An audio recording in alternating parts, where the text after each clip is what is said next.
إن الحمد لله نحمده ونستعينه ونستغفره ونعوذ بالله من شرور أنفسنا ومن سيئات أعمالنا من يهده الله فلا مضل له ومن يضلله فلا هادي له وأشهد أن لا إله إلا الله وحده لا شريك له وأشهد أن محمدا عبده ورسوله أما بعد فإن خير الحديث كتاب الله وخير الهدي هدي محمد صلى الله عليه وسلم وشر الأمور محدثاتها وكل محدثة بدعة وكل بدعة ضلالة وكل ضلالة في النار. أعوذ بالله السميع العليم من الشيطان الرجيم من همزه ونفخه ونفثه. بسم الله الرحمن الرحيم. رب اشرح لي صدري ويسر لي أمري واحلل عقدة من لساني يفقهوا قولي. بسم الله الرحمن الرحيم. إن الله وملائكته يصلون على النبي يا أيها الذين آمنوا صلوا عليه وسلموا تسليما. اللهم صل على محمد وعلى آل محمد كما صليت على إبراهيم وعلى آل إبراهيم إنك حميد مجيد. اللهم بارك على محمد وعلى آل محمد كما باركت على إبراهيم وعلى آل إبراهيم إنك حميد مجيد. الحمدللہ آج 3 اور 4 ذوالحجہ 1433 ہجری کی درمیانی رات 20 اکتوبر 2012 اور ہفتے کا دن ہے.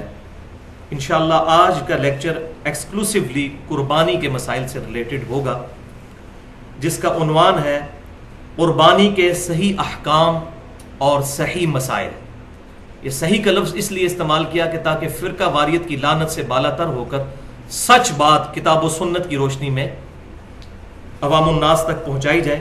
اور پھر انشاءاللہ تعالی ہمارا یہ لیکچر اہل سنت پاک.com پر یوٹیوب کا جو ہمارا چینل ہے 720085 اس کے تھرو انشاءاللہ اپلوڈ ہو جائے گا انشاءاللہ. تو آج کا لیکچر جو ہے یہ 2 حصوں پر مشتمل ہے. پورشن نمبر 1 میں قرآن و سنت کی روشنی میں قربانی کا فلسفہ اور اس کی فضیلت اور اہمیت کے اوپر انشاءاللہ گفتگو ہوگی. اور پورشن نمبر 2 میں قرآن و سنت کی روشنی میں 17 فقہی اور اختلافی مسائل کو انشاءاللہ فرقہ واریت کی لعنت سے بالا تر ہو کر بیان کیا جائے گا. تو اللہ کا نام لے کر شروع کرتے ہیں. پورشن نمبر 1 کی طرف آتے ہیں جو ہے قربانی کا فلسفہ اور اس کی اہمیت اور فضیلت کا بیان. تو بھائیو، اگر قربانی کو کنکلوڈ کیا جائے ایک جملے میں تو قربانی کا فلسفہ ہے اللہ از دا ٹاپ پرائورٹی. اللہ ترجیح اول ہے. یہ ہے قربانی کی تھیم اور فلسفہ. اور انسانیت کو جن ہستیوں پر، جن پرسنالٹیز پر ناز ہے کہ واقعی انہوں نے انسانوں میں یہ بات ثابت کر دی کہ ان کی ٹاپ پرائورٹی اللہ کی ذات تھی، وہ ہیں انبیاء اکرام علیہم السلام. اور ان میں بھی ٹاپ آف لسٹ 2 پرسنالٹیز ہیں. ایک ہمارے امام کائنات سید الاولین والآخرین شفیع المذنبین رحمت للعالمین سیدنا و مولانا امام اعظم محمد رسول اللہ صلی اللہ علیہ وآلہ وسلم کی مبارک ذات. اور دوسرا ان کے جد امجد سیدنا ابراہیم خلیل اللہ علیہ السلام کی مبارک ذات ہے، جن کے بارے میں اللہ تبارک و تعالیٰ نے کیٹاگوریکل سٹیٹمنٹ دی قرآن پاک میں. اور یقین کریں رشک آتا ہے ابراہیم علیہ السلام کی ذات پر. سورۃ البقرہ آیت نمبر 124. اعوذ باللہ من الشیطان الرجیم بسم اللہ الرحمن الرحیم. وَإِذِ ابْتَلَىٰ إِبْرَاهِيمَ رَبُّهُ بِكَلِمَاتٍ، اور جب آزمایا ابراہیم کو اس کے رب نے مختلف اوقات میں مختلف واقعات اور کلمات کے ساتھ، فَأَتَمَّهُنْ، تو انہوں نے ہر آزمائش میں پورا اترنا ثابت کر دیا. اللہ اکبر. اور پھر انعام کیا ملا؟ قَالَ إِنِّي جَاعِلُكَ لِلنَّاسِ إِمَامًا، تو پھر ہم نے فرمایا کہ اے ابراہیم علیہ السلام ہم تمہیں انسانیت کا امام بنانے والے ہیں. الحمدللہ. قَالَ وَمِن ذُرِّيَّتِي، تو انہوں نے عرض کی کہ اے اللہ میری اولاد میں، مجھے تو امام بنا دیا، میری اولاد میں بھی یہ امامت جاری رہے گی. تو اللہ تبارک و تعالیٰ نے فرمایا قال لا ینال عہد الظالمین، کہ میرا عہد ظالم لوگوں تک نہیں پہنچے گا. اس میں امپلائڈ ہے کہ جو اچھے لوگ ہوں گے ان تک یہ پہنچے گا. اور پھر دیکھیں کہ اللہ تعالیٰ نے ہزاروں انبیاء کرام علیہ السلام سیدنا ابراہیم علیہ السلام کی اولاد میں بنی اسرائیل میں پیدا فرمائے، اور پھر سلسلہ نبوت بھی ابراہیم علیہ السلام کی اولاد میں سیدنا اسماعیل علیہ السلام نے امام کائنات صلی اللہ علیہ وسلم کی مبارک ذات پر مکمل فرمایا. تو ہمارے امام صلی اللہ علیہ وسلم کے بارے میں بھی سورۃ الانعام کی آخری آیات میں آخری رکوع کے اندر مینشن ہوا. بسم اللہ الرحمن الرحیم قل اننی ہدانی ربی الی صراط مستقیم. اے محبوب صلی اللہ علیہ وسلم آپ فرما دیجئے کہ مجھے تو میرے رب نے سیدھا راستہ دکھا دیا ہے. کون سا؟ دینا قیما ملت ابراہیم حنیفہ، یہ دین جو بالکل سیدھا ہے اور اس ملت پر قائم ہے کہ جو ابراہیم علیہ السلام کی ہے، جو حنیفہ تھے. یہ الف کے ساتھ حنیفہ، یہ امام حنیفہ رحمۃ اللہ علیہ والا نہیں ہے، یہ الف والا، سب سے ٹوٹ کر ایک اللہ کا ہو جانے والا، یکسو، ڈیڈیکیٹڈ. وما کان من المشرکین، اور ابراہیم علیہ السلام مشرک نہیں تھے. قل ان صلاتی، اے محبوب صلی اللہ علیہ وسلم فرما دیجئے بے شک میری نماز، ونسکی، اور میری قربانی جس کو آج ہم ڈسکس کر رہے ہیں، ومحیایا، اور میری زندگی، ومماتی للہ رب العالمین، اور میری موت بھی اللہ رب العالمین کے لیے ہے جو سارے جہانوں کا پالنے والا ہے. لا شریک لہ، میں اس کے ساتھ کسی کو شریک نہیں ٹھہراتا. وَبِذَلِكَ أُمِرْتُ وَأَنَا أَوَّلُ الْمُسْلِمِينَ، اور مجھے اسی بات کا حکم ہوا ہے کہ سب سے پہلے میں سر تسلیم خم کروں، سب سے پہلا مسلمان میں بنوں. تو بھائیو، ابراہیم علیہ السلام کی زندگی قربانیوں سے پر، اور پھر ان قربانیوں کا ایپیکس، کلائمیکس، ابراہیم علیہ السلام کے پیشن کا آخری امتحان. 87 سال کی عمر میں اللہ سے رو رو کر بیٹا مانگا، بڑھاپے کا سہارا، اور جب اس کی عمر جسٹ 12-13 سال ہوئی اور ابراہیم علیہ السلام کی عمر 99 ایئرس، 100 سال کے قریب، تو حکم ہوا کہ اس بیٹے کو قربان کرو. یہ پوری ڈیٹیل ہماری کتابوں میں تو نہیں ملتی، البتہ اولڈ ٹیسٹمنٹ میں، تورات میں پوری ڈیٹیل ہے. اور تورات میں آج بھی موجود ہے کہ ابراہیم علیہ السلام کے 2 بیٹے، بڑے بیٹے کا نام اسماعیل اور چھوٹے کا اسحاق. ہاں، اس میں پھر وہ ٹیمپر ہو چکی ہے یہ چیز، لگتا ایسا ہی ہے کہ انہوں نے اسحاق علیہ السلام کو ذبیح اللہ کے طور پر پیش کیا ہے. ہماری کتابوں میں بھی ایسے اشارے ملتے ہیں، وہ انشاءاللہ اشارتاً میں ڈسکس کروں گا. تو سیدنا اسماعیل علیہ السلام کی قربانی کا وقت آ گیا. ابراہیم علیہ السلام کا آخری درجے میں امتحان لیا گیا، اور الحمدللہ ابراہیم علیہ السلام اس امتحان میں بھی کامیاب ہوئے، الحمدللہ. اب یہاں پر میرے پاس اتنا ٹائم نہیں کہ میں یہ بحث کروں کہ ذبیح اللہ جو ہے سیدنا اسماعیل علیہ السلام ہیں یا سیدنا اسحاق علیہ السلام. البتہ یہ بات ضرور ہے کہ اہل سنت اور اہل تشیع کے ہاں ایسی روایتیں ملتی ہیں. ہمارے قدیم مفسرین میں خصوصاً امام طبری رحمۃ اللہ علیہ المتوفی 310 ہجری، جو پہلے 300 سال کے ہمارے اسلاف میں سے ہیں، وہ تو اسٹرانگلی بلیو رکھتے ہیں کہ ذبیح اللہ حضرت اسحاق ہے. اس کے علاوہ بھی کچھ اور تابعین بھی، اور ان کے مقابلے پر کچھ تابعین ایسے ہیں جو کہ سیدنا اسماعیل علیہ السلام کو ذبیح اللہ سمجھتے ہیں. البتہ اس سے کوئی فرق نہیں پڑتا، اس اختلاف سے فرق نہیں پڑتا، کیونکہ اصل بیچ میں بات یہ ہے کہ ابراہیم علیہ السلام قربانی کے لیے تیار ہوئے اپنے بیٹے کی. اس میں جسے شوق ہو تو مولانا مودودی رحمۃ اللہ علیہ نے بڑی انٹلیکچوئل بحث کی ہے سورہ الصافات پارہ نمبر 23 میں، آیت نمبر 100 سے لے کر 110 تک 11 آیات میں ابراہیم علیہ السلام کی قربانی کا ذکر ہے. اس کی ڈیٹیل آپ تفہیم القرآن میں پڑھ لیں تو وہاں پر انشاءاللہ آپ کو بات کلیئر ہو جائے گی. اور انہوں نے قرآن کے دلائل سے یہی بات ثابت کرنے کی کوشش کی ہے کہ موسٹ پروبیبل سیدنا اسماعیل علیہ السلام ہی ذبیح اللہ ہے، اور میرا بھی رجحان اسی طرف ہے. لیکن یہاں پر ہم صرف ان آیات کا ترجمہ اور مختصر سی تفسیر پڑھیں گے تاکہ ہم اپنے اصلی موضوع کی طرف آئیں.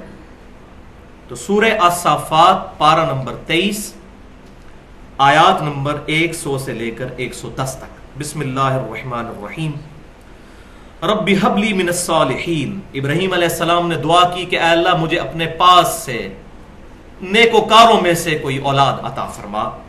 فبشرناہ بغلام حلیم. تو ہم نے ان کو بشارت دی ایک حلم والے بچے کی، پیشنس والے کی، برداشت کرنے والا بچہ. فلما بلغ معه السعی. تو جب وہ ان کے ساتھ بڑھ کر جوان ہوا اور چلنے پھرنے دوڑنے کے قابل ہوا، قال یا بنی انی ارا فی المنام. تو انہوں نے کہا کہ اے بیٹا میں نے خواب دیکھی ہے، انی اذبحک فانظر ماذا ترى، کہ میں تجھے ذبح کر رہا ہوں، اب بتا کہ اس معاملے میں تیرا کیا ارادہ ہے. اللہ اکبر. یہاں بات یاد رکھیے، بخاری اور مسلم کی متفق علیہ حدیث ہے کہ وحی کا ایک ذریعہ خواب بھی ہے، اور انبیاء کرام علیہ السلام کے خواب ڈیفینیٹ وحی ہوتے ہیں. عام مومن کا خواب بھی وحی ہو سکتا ہے لیکن ڈیفینیٹ نہیں. جب وہ واقعہ ہو جائے گا پھر آپ کہہ سکتے ہیں، پہلے نہیں بتا سکتے. بخاری اور مسلم کی متفق علیہ حدیث ہے کہ میری وفات کے بعد اب وحی کا سلسلہ ختم، صرف مبشرات باقی ہیں. پوچھا گیا وہ کیا؟ تو فرمایا کہ وہ خواب جو اللہ تعالیٰ اپنے نیک بندوں کو دکھائے گا. لیکن ان خوابوں کے پورا ہونے کے بعد ہی پتہ چلے گا. پہلے کوئی پریڈکشن نہیں کر سکتا میں نے یہ خواب دیکھا تو یہ ضرور ہوگا. تو بیٹا تیری کیا رائے ہے اس معاملے میں؟ تو کیا رائے ہونی تھی؟ اللہ اکبر. قال یا ابت افعل ما تؤمر. کہا کہ اے ابا جی کر گزریے جو آپ کے رب نے آپ کو حکم دیا ہے. پوچھنے والی کوئی بات ہے؟ ستجدنی انشاءاللہ من الصابرین. اور ان قریب آپ مجھے اللہ کی مرضی کے ساتھ، اللہ کو شامل کیا، خود اپنی اکڑ نہیں عاجزی میں، صابرین میں سے پائیں گے. فلما اسلما. تو اللہ تعالیٰ فرماتا ہے جب انہوں نے سر تسلیم خم کر دیا دونوں باپ بیٹا نے، وَتَلَّهُ لِلْجَبِينِ. تو ابراہیم علیہ السلام نے ماتھے کے بل ان کو زمین پر لٹا لیا. بالکل ایج پر پہنچ گئی بات. اور ماتھے کے بل اسی لیے لٹایا تاکہ شفقت پدری نہ آ جائے، شکل پر نظر پڑے تو شاید ڈاواں ڈول نہ ہو جائے. ظاہر ہے انبیاء کرام علیہ السلام جنس کے اعتبار سے تو انسان ہی تھے، ہاں مقام کے اعتبار سے تو کسی انسان کو بھی ان کے ساتھ کوئی نسبت نہیں. اللہ اکبر. وَنَادَيْنَاهُ أَن يَا إِبْرَاهِيمُ. کیا خوش نصیبی کا وقت ہے. اللہ تعالیٰ فرماتا ہے ہم پھر پکارے اس وقت، اے ابراہیم قد صدقت الرؤیا، بے شک تو نے اپنا خواب سچا کر دکھایا، بس یہاں تک ہی تجھے لانا تھا، ہم نے چیک کر لیا تجھے. اللہ اکبر. انا کذالک نجزی المحسنین. بے شک اسی طرح ہم نیکوکاروں کو جزا دیتے ہیں. اللہ اکبر کبیرہ. ان ھذا لہو البلاء المبین. اللہ اکبر. آزمائش تو یہ ہے نا. اللہ تعالیٰ فرماتا ہے بے شک یہ تو بہت بڑی آزمائش تھی جو ابراہیم پر ڈال دی گئی، بہت بڑی آزمائش. وَفَدَيْنَاهُ بِذِبْحٍ عَظِيمٍ. اور ہم نے ایک عظیم ذبح کے ذریعے فدیہ بنا دیا اسماعیل علیہ السلام کی جگہ اور ان کو بچا لیا. وَتَرَكْنَا عَلَيْهِ فِي الْآخِرِينَ. اور اس سنت کو پھر آنے والوں میں باقی رکھا. الحمدللہ پچھلی نسلوں میں باقی رکھا. سلام علی ابراہیم. سلامتی ہو ابراہیم علیہ السلام پر. اللہ اکبر. کذالک نجزی المحسنین. بالکل اسی طریقے سے ہم بدلہ دیتے ہیں محسنین کو. بھائیو ابراہیم علیہ السلام کوانٹٹی کے پوائنٹ آف ویو سے کامیاب نہیں ہو سکے دنیا میں. صرف لوط علیہ السلام ان پر ایمان لائے، سورۃ الانبیاء میں پڑھ لیجئے، اور چند گھر والے، کوئی امت نہیں بنی. لیکن اللہ تعالیٰ کس طریقے سے محبت کے ساتھ ان کا نام لیتا ہے. تو میں اسی لیے بولا کرتا ہوں quality is authority in Islam, quality is authenticity in Islam, not quantity. صحیح بخاری کی حدیث ہے قیامت والے دن بعض انبیاء اس حال میں آئیں گے، کسی کے ساتھ 4، کسی کے ساتھ 3، کسی کے ساتھ 2، کسی کے ساتھ 1، کسی کے ساتھ ایک بھی امتی نہیں ہوگا جس نے ان کی تصدیق کی. تو کیا انبیاء ناکام ہو گئے؟ نہیں، ان کی امتیں ناکام ہوئی، انبیاء کامیاب ہوئے. تو یہ جو بعض لوگ اہل بدعت میں سے کہتے ہیں ہم تعداد میں اتنے زیادہ ہیں، یہ حق پہ ہونے کی دلیل ہے؟ نہیں. ورنہ 1.75 billion Christians on the face of earth, 2.25 ارب کرسچن تعداد میں مسلمانوں سے بھی زیادہ ہیں. لیکن حق جو ہے اتھینٹسٹی. اس سنت کو اللہ تعالیٰ نے کیسے باقی رکھا کہ مسلمانوں کی سب سے بڑی انٹرنیشنل عبادت حج، اس کا لازمی جز بنا دیا قربانی کو، الحمدللہ۔ اور اس کا ذکر سورۃ الحج میں ڈیٹیل کے ساتھ موجود ہے، آیت نمبر 34 میں، اور پھر آیت نمبر 37 میں جا کر سورۃ الحج کی قربانی کا فلسفہ بھی بیان ہوا۔ اعوذ باللہ من الشیطان الرجیم، آیت نمبر 34 سورہ الحج۔ وَلِكُلِّ أُمَّةٍ جَعَلْنَا مَنْسَكًا، ہم نے ہر امت کے لیے بنایا ایک قربانی کا قاعدہ، لِيَذْكُرُوا اسْمَ اللَّهِ عَلَى مَا رَزَقَهُم مِّن بَهِيمَةِ الْأَنْعَامِ، تاکہ تم اللہ کا نام لے کر مویشیوں میں سے کھاؤ جو اللہ نے تمہیں رزق دیا ہے۔ فَإِلَٰهُكُمْ إِلَٰهٌ وَاحِدٌ، پس تمہارا الہ تو ایک ہی الہ ہے، واحد ہے۔ فَلَهُ أَسْلِمُوا، تو اسی کے لیے سر تسلیم خم کر دو۔ وَبَشِّرِ الْمُخْبِتِينَ، اور بشارت ہے عاجزی کرنے والوں کے لیے۔ اور اس عبادت کا پھر فلسفہ، قربانی کی عبادت کا فلسفہ، آیت نمبر 37 سورۃ الحج کی، اللہ از دا ٹاپ پرائورٹی۔ لَن يَنَالَ اللَّهُ لُحُومُهَا وَلَا دِمَاؤُهَا، ہرگز نہیں پہنچتا اللہ تعالیٰ کے پاس ان قربانیوں کا گوشت اور نہ ہی خون، وَلَٰكِن يَنَالُهُ التَّقْوَىٰ مِنكُمْ، بلکہ اللہ تعالیٰ کو تو تمہارا تقویٰ پہنچتا ہے، گاڈ کانشسنس، کہ کس نے اللہ کے لیے قربانی دی ہے۔ كَذَٰلِكَ سَخَّرَهَا لَكُمْ، بالکل اس طریقے سے اللہ تعالیٰ نے مسخر کر دیا ان جانوروں کو تمہارے لیے۔ اب مجھے بتائیے اونٹ میں کتنی طاقت ہے، درجنوں لوگوں کو وہ اپنے نیچے دے سکتا ہے۔ اگر اس میں بھی وہی عقل ہو جو ہم میں ہے کہ اس کو پتا چل جائے میں نے فلاں دن قربان ہونا ہے، تو وہ تو رسی چھڑا کے بھاگ بھی جائے۔ تو اللہ تعالیٰ نے مسخر کر دیا اتنے بڑے بڑے بیل اور یہ اتنے بڑے بڑے جانور انسانوں کے لیے اللہ نے مسخر کیے ہیں، ورنہ اگر ان میں وہی عقل ہو تو وہ چھری دیکھیں تو بھاگ ہی جائے توڑ کے۔ تو اللہ تعالیٰ فرماتا ہے ہم نے مسخر کیا ہے، لِتُكَبِّرُوا اللَّهَ عَلَى مَا هَدَاكُمْ، تاکہ تم اللہ کی بڑائی بیان کرو اس بات پر کہ اللہ نے تمہیں ہدایت دی ہے۔ اور یہی وجہ ہے کہ بخاری اور مسلم کی متفق علیہ حدیث ہے، نبی صلی اللہ علیہ وسلم بسم اللہ واللہ اکبر پڑھ کر جانور پر چھری چلایا کرتے تھے، اللہ کی تکبیر بلند کرو۔ وبشر المحسنین، اور بشارت ہے نیکوکاروں کے لیے۔ اب اس کانٹیکسٹ میں 3 احادیث بڑی امپورٹنٹ ہیں۔ پہلی حدیث جو بخاری اور مسلم کی متفق علیہ حدیث ہے، اور صحیح بخاری کی پہلی حدیث یہی ہے، انما الاعمال بالنیات، بے شک اعمال کا دار و مدار نیتوں پر ہے، جس کی نیت درست ہے اسی کا عمل ہے درست۔ دوسری حدیث مسند امام احمد میں بڑی کریٹیکل حدیث ہے، آپ صلی اللہ علیہ وسلم نے فرمایا جس نے دکھلاوے کے لیے نماز پڑھی اس نے شرک کیا، جس نے دکھلاوے کے لیے روزہ رکھا اس نے شرک کیا، جس نے دکھلاوے کے لیے صدقہ کیا اس نے شرک کیا۔ یہ قربانی بھی ایک صدقے کی شکل ہے۔ تو اگر اللہ تعالی کے لیے پرائورٹی، اس کے لیے نیت نہیں ہے، تو یہ عمل الٹا بدنامی بن سکتا ہے، دوزخ میں جانے کا سبب بن سکتا ہے۔ اور تیسری حدیث بہت کریٹیکل، صحیح مسلم کی، آپ صلی اللہ علیہ وسلم نے فرمایا اللہ تعالیٰ تمہاری شکلوں اور مال کو نہیں دیکھتا، تمہارے دلوں اور اعمال کو دیکھتا ہے۔ یہ ہم اپنی شکلوں سے اور مال سے پبلک کو دھوکہ دے سکتے ہیں، اللہ کو نہیں۔ اللہ تعالیٰ نے شکلوں پر فیصلہ نہیں کرنا، ورنہ سیدنا بلال رضی اللہ تعالیٰ عنہ کتنے خوبصورت ہوں گے، حبشی کا رنگ کالا ہی ہوتا ہے، ہونٹ اس کے موٹے ہی ہوتے ہیں، ناک اس کا موٹا ہی ہوتا ہے، کتنے خوبصورت ہوں گے۔ تو اللہ تعالیٰ تمہاری شکلوں اور مال کو نہیں دیکھتا، اور ہم یہی دیکھتے ہیں، یا شکل دیکھتے ہیں، ماشاءاللہ کتنا خوبصورت چہرہ ہے، کتنے نورانی بزرگ ہیں، چاہے وہ جھوٹ بول رہے ہوں۔ نہ شکلوں کو دیکھتا ہے، نہ مال کو، دلوں اور اعمال کو دیکھتا ہے۔ الحمدللہ۔ یہاں پر یہ بات بھی سمجھ لیجئے کہ سورۃ الحج میں جس قربانی کا ذکر ہوا ہے وہ قربانی ہے فرض قربانی۔ یہ بڑی اٹینٹو ہو کے باتیں سننے والی ہیں، جس کو نیند آ رہی ہے بے شک خود کھڑے ہو جائے ایمانداری کے ساتھ، تاکہ نیند اس کی ختم ہو جائے۔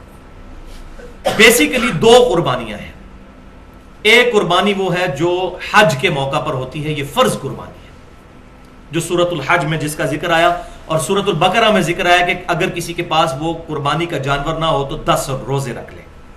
وہ فرض قربانی ہے، اس کو کہتے ہیں ہدی، اور دوسری وہ ہے جو ہم عید قربان کے موقع پر کرتے ہیں، اس کو کہتے ہیں اضحیٰ، الف ضاد حا یا۔ اور یہ جو دوسری قربانی ہے اس کا ذکر بھی قرآن پاک میں سورہ الکوثر میں موجود ہے، فصل لربک وانحر، تو اپنے رب کے لیے نماز پڑھو اور قربانی کرو۔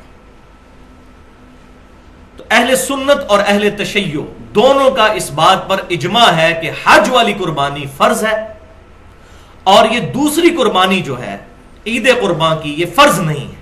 ہاں پھر آگے اختلاف شروع ہو جاتا ہے، بعض اسے سنت مؤکدہ سمجھتے ہیں اور بعض واجب، لیکن امت کی اکثریت اس کو سنت مؤکدہ ہی سمجھتی ہے، کیونکہ الفاظ بڑے سخت ہیں۔ شاید میں سمجھتا ہوں اس حدیث کی سختی کی وجہ سے ہی احناف کے ہاں یہ جو موقف آیا، اگرچہ یہ امام حنیفہ رحمۃ اللہ علیہ سے تو صحیح سند سے ثابت نہیں، کہ حنفی جو ہے وہ قربانی کو واجب کہتے ہیں، اور اس کی وجہ یہ ہے کہ یہ الفاظ بڑے سخت ہیں حدیث کے، اور ہم اسے سنت کیوں سمجھتے ہیں وہ انشاءاللہ بعد میں اختلافی مسائل میں ڈسکس کروں گا۔ حدیث کیا ہے؟ سنن ابن ماجہ میں، مسند امام احمد میں اور المستدرک للحاکم میں، تینوں کتابوں میں صحیح سند کے ساتھ یہ حدیث موجود ہے، اور امام ذہبی نے بھی المستدرک میں اس کی صحت پر حکم لگایا ہے کہ آپ صلی اللہ علیہ وسلم نے فرمایا جو شخص استطاعت کے باوجود قربانی نہ کرے وہ ہماری عیدگاہوں کے قریب بھی نہ پھٹکے۔ وَلِعَوْذُ بِاللَّهِ، کتنی سختی، یعنی وہ عیدگاہ کے قریب نہ ہے جس کو استطاعت ہے اور وہ قربانی نہیں کرتا۔ وہ سخت الفاظ ہیں، اگر اس سے کوئی واجبیت نکال لے تو بعید نہیں ہے، ورنہ کم از کم سنت موقدہ تو ہے۔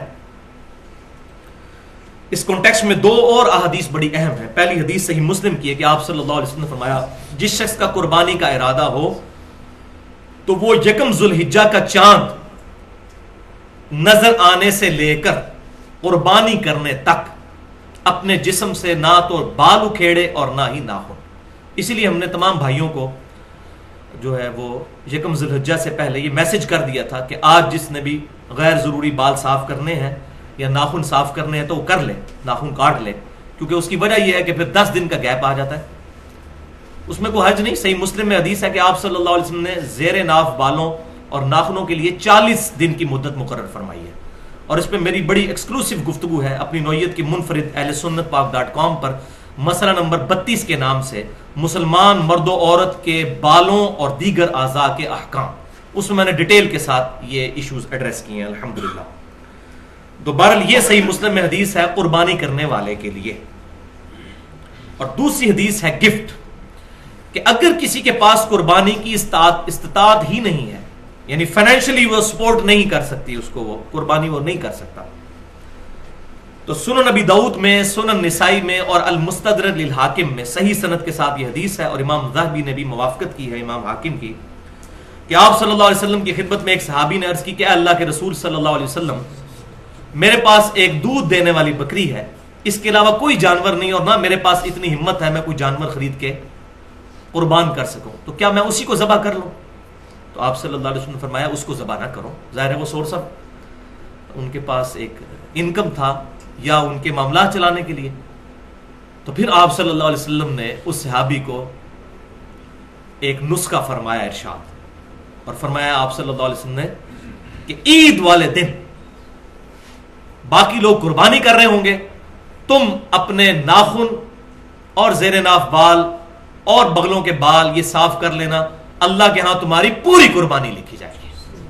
اور اس میں یہ بات امپلائڈ ہے اس کے اندر یہ بات صحیح مسلم والی، کہ ایسا شخص بھی پھر یکم ذوالحجہ کا چاند نظر آنے سے لے کر عید قربان تک اپنے بال نہیں اکھیڑے گا اور نہ ناخن کاٹے گا، تو پھر باقی لوگ قربانی کرنے کے بعد بال صاف کریں گے جیسا کہ حاجی کرتے ہیں، اور اس میں حکمت یہ ہے کہ حاجیوں کی یہ نقل اتاری گئی ہے، تو یہ شخص اپنے بال صاف کرے گا، اللہ تعالیٰ پوری قربانی کا ثواب دے گا۔ اس کو شیخ البانی رحمہ اللہ نے ضعیف کہا اس روایت کو، لیکن جو ذوق وہ بیان کرتے ہیں وہ ذوق ہے نہیں اس کے اندر۔ الحمدللہ اصول محدثین پر یہ سونے کی مہر صحیح روایت ہے، اور یہ روایت میں نے بتایا سنن نبی داؤد، سنن نسائی اور المستدرک للحاکم میں ہے، اور امام ذہبی نے بھی اس کی موافقت کی ہے اس کی صحت پر۔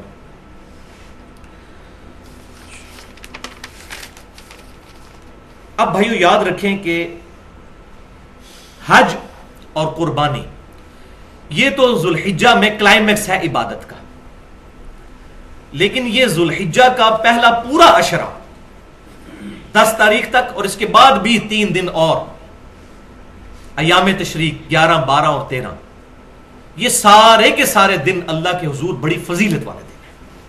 چنانچہ صحیح بخاری میں حدیث ہے کہ آپ صلی اللہ علیہ وسلم نے فرمایا کہ باقی دنوں کی نسبت ان ذوالحجہ کے 10 دنوں میں کی گئی عبادت، اس کی فضیلت کو کوئی نہیں پہنچ سکتا۔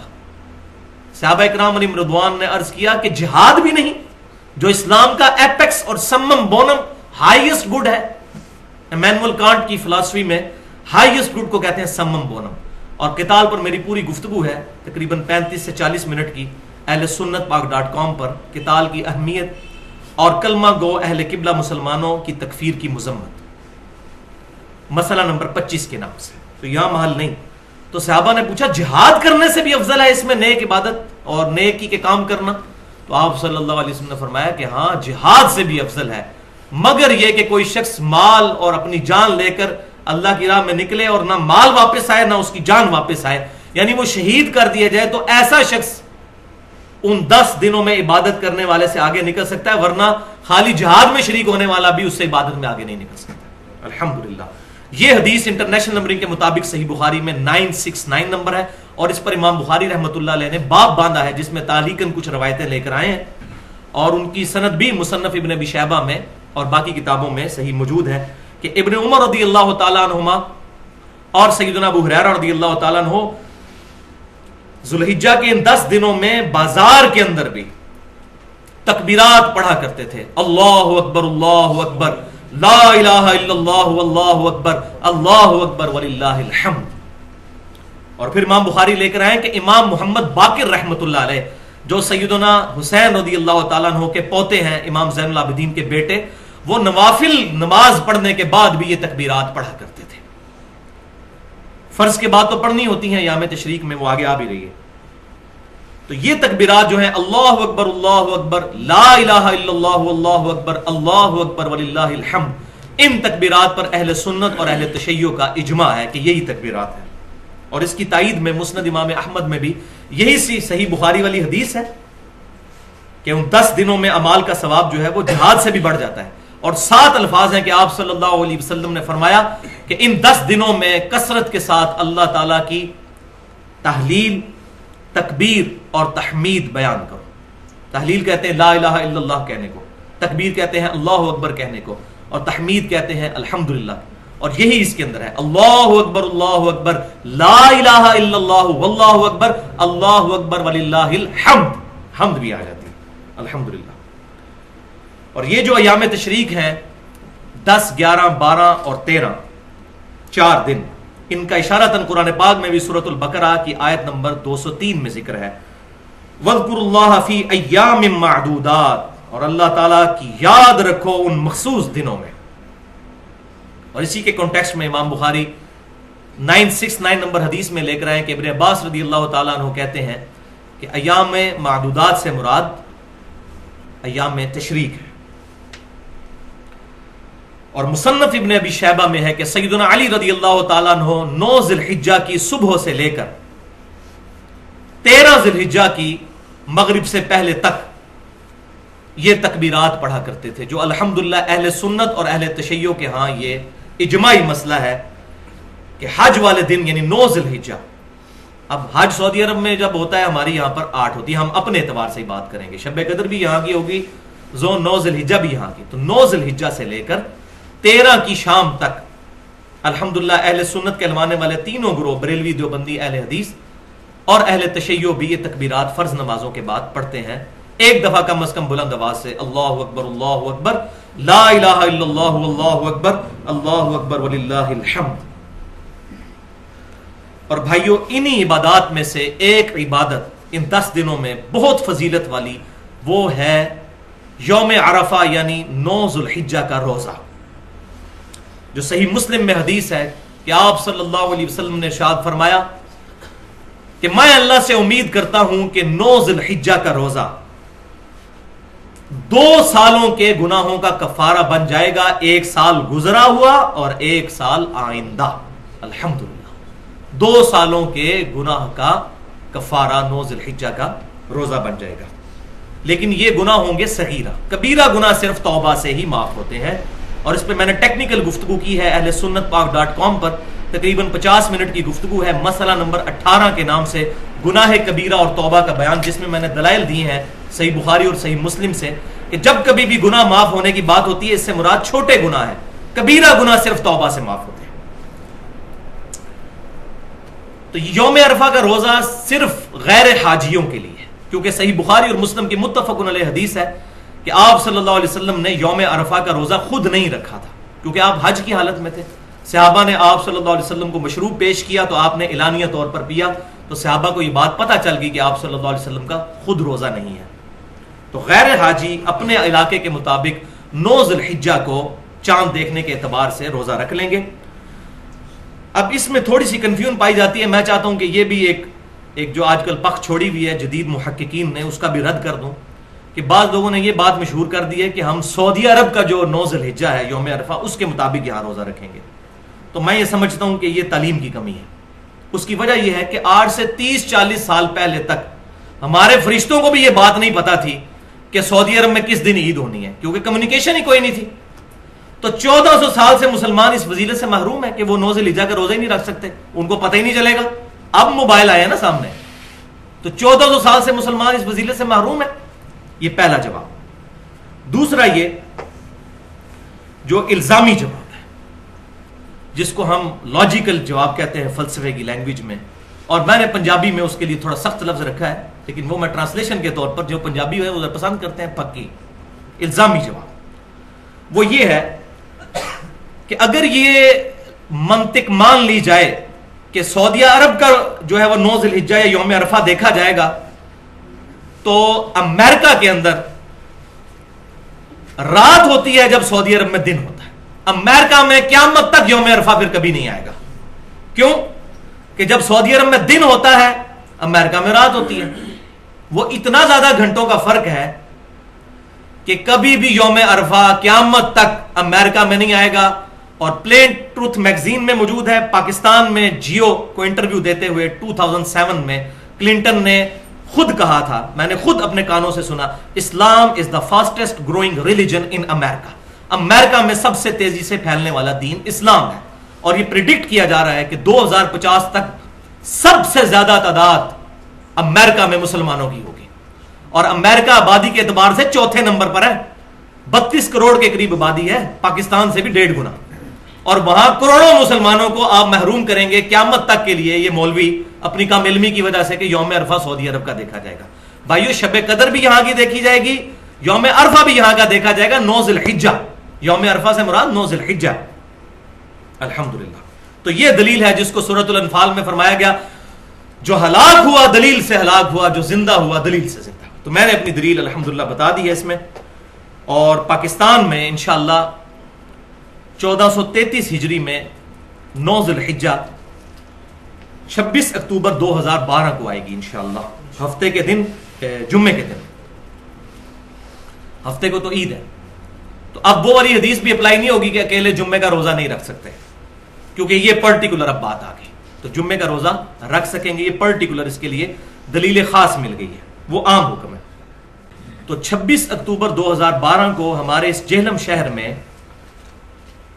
ختم سحری ہے 4:55 پہ, اور افطار ہوگا انشاءاللہ شام 5:20 میں. تو انشاءاللہ روزہ خود بھی رکھیں اور گھر والوں کو بھی رکھوائیں. بہت فضیلت ہے اس روزے کی, 1 سال گزشتہ اور 1 سال آئندہ کے گناہ انشاءاللہ معاف ہو جائیں گے. تو یہ الحمدللہ ہماری پہلے حصے کی گفتگو مکمل ہوئی. اب آ جائیے دوسرے اور انٹرسٹنگ حصے کی طرف, اور اس سے پہلے میں بھی اپنے آپ کو تھوڑا نارمل کر لوں. ایک دفعہ دروشی پڑھ لیجئے. اللہم صلی علی محمد وعلی آل محمد کما صلیت علی ابراہیم وعلی آل ابراہیم انک حمید مجید. اللہم بارک علی محمد وعلی آل محمد کما بارکت علی ابراہیم وعلی آل ابراہیم انک حمید مجید.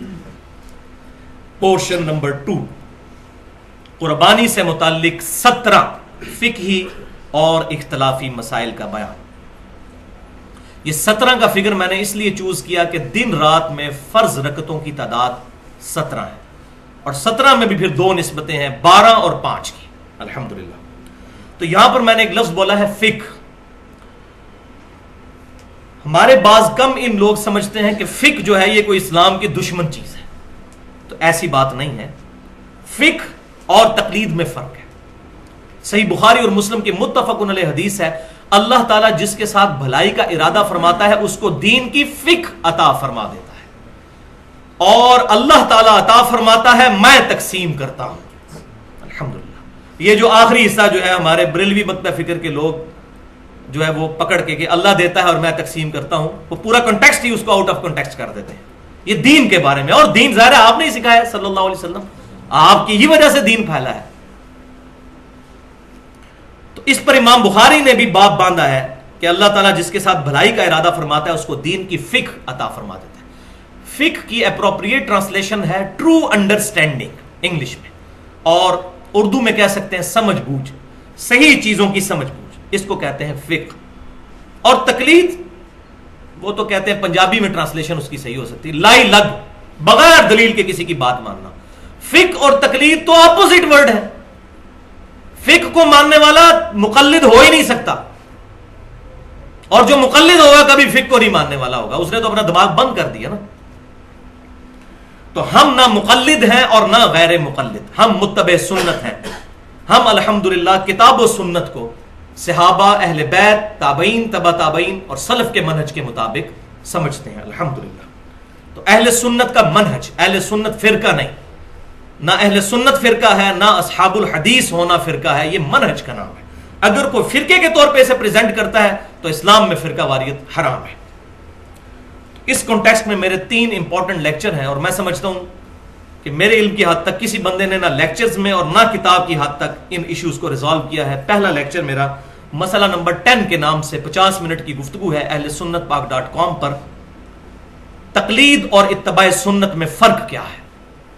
دوسرا مسئلہ نمبر 11 کے نام سے تقلید اور پہلے 300 سال کے مسلمانوں کے اسلاف، اور تیسرا لیکچر مسئلہ نمبر 31 کے نام سے اجماع کی حجیت۔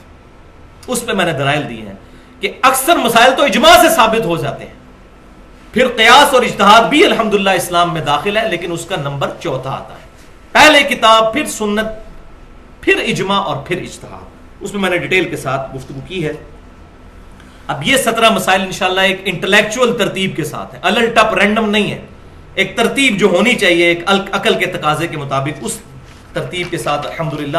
اور یہ انشاءاللہ قیامت تک کے لیے ہمارا ایک ایسٹ تیار ہو جائے گا، اور اس لیکچر کے بعد آپ درجنوں کتابیں اٹھا کر قربانی کے مسائل پر دیکھیں، وہ ایک طرف ہوں گی انشاءاللہ، اور یہ لیکچر فرقہ واریت سے بالا تر ہو کر یہ 17 مسائل انشاءاللہ تعالی ایک طرف دلائل کے ساتھ۔ تو آ جائیے پوائنٹ نمبر 1 کی طرف کہ قربانی واجب ہے یا سنت۔ تو میں پہلے بتا چکا کہ اہل سنت اور اہل تشیع کا اجماع ہے اس بات پر کہ حج کی قربانی تو فرض ہے یا واجب، یہ دونوں انٹرچینجبل ورڈ استعمال ہوتے ہیں۔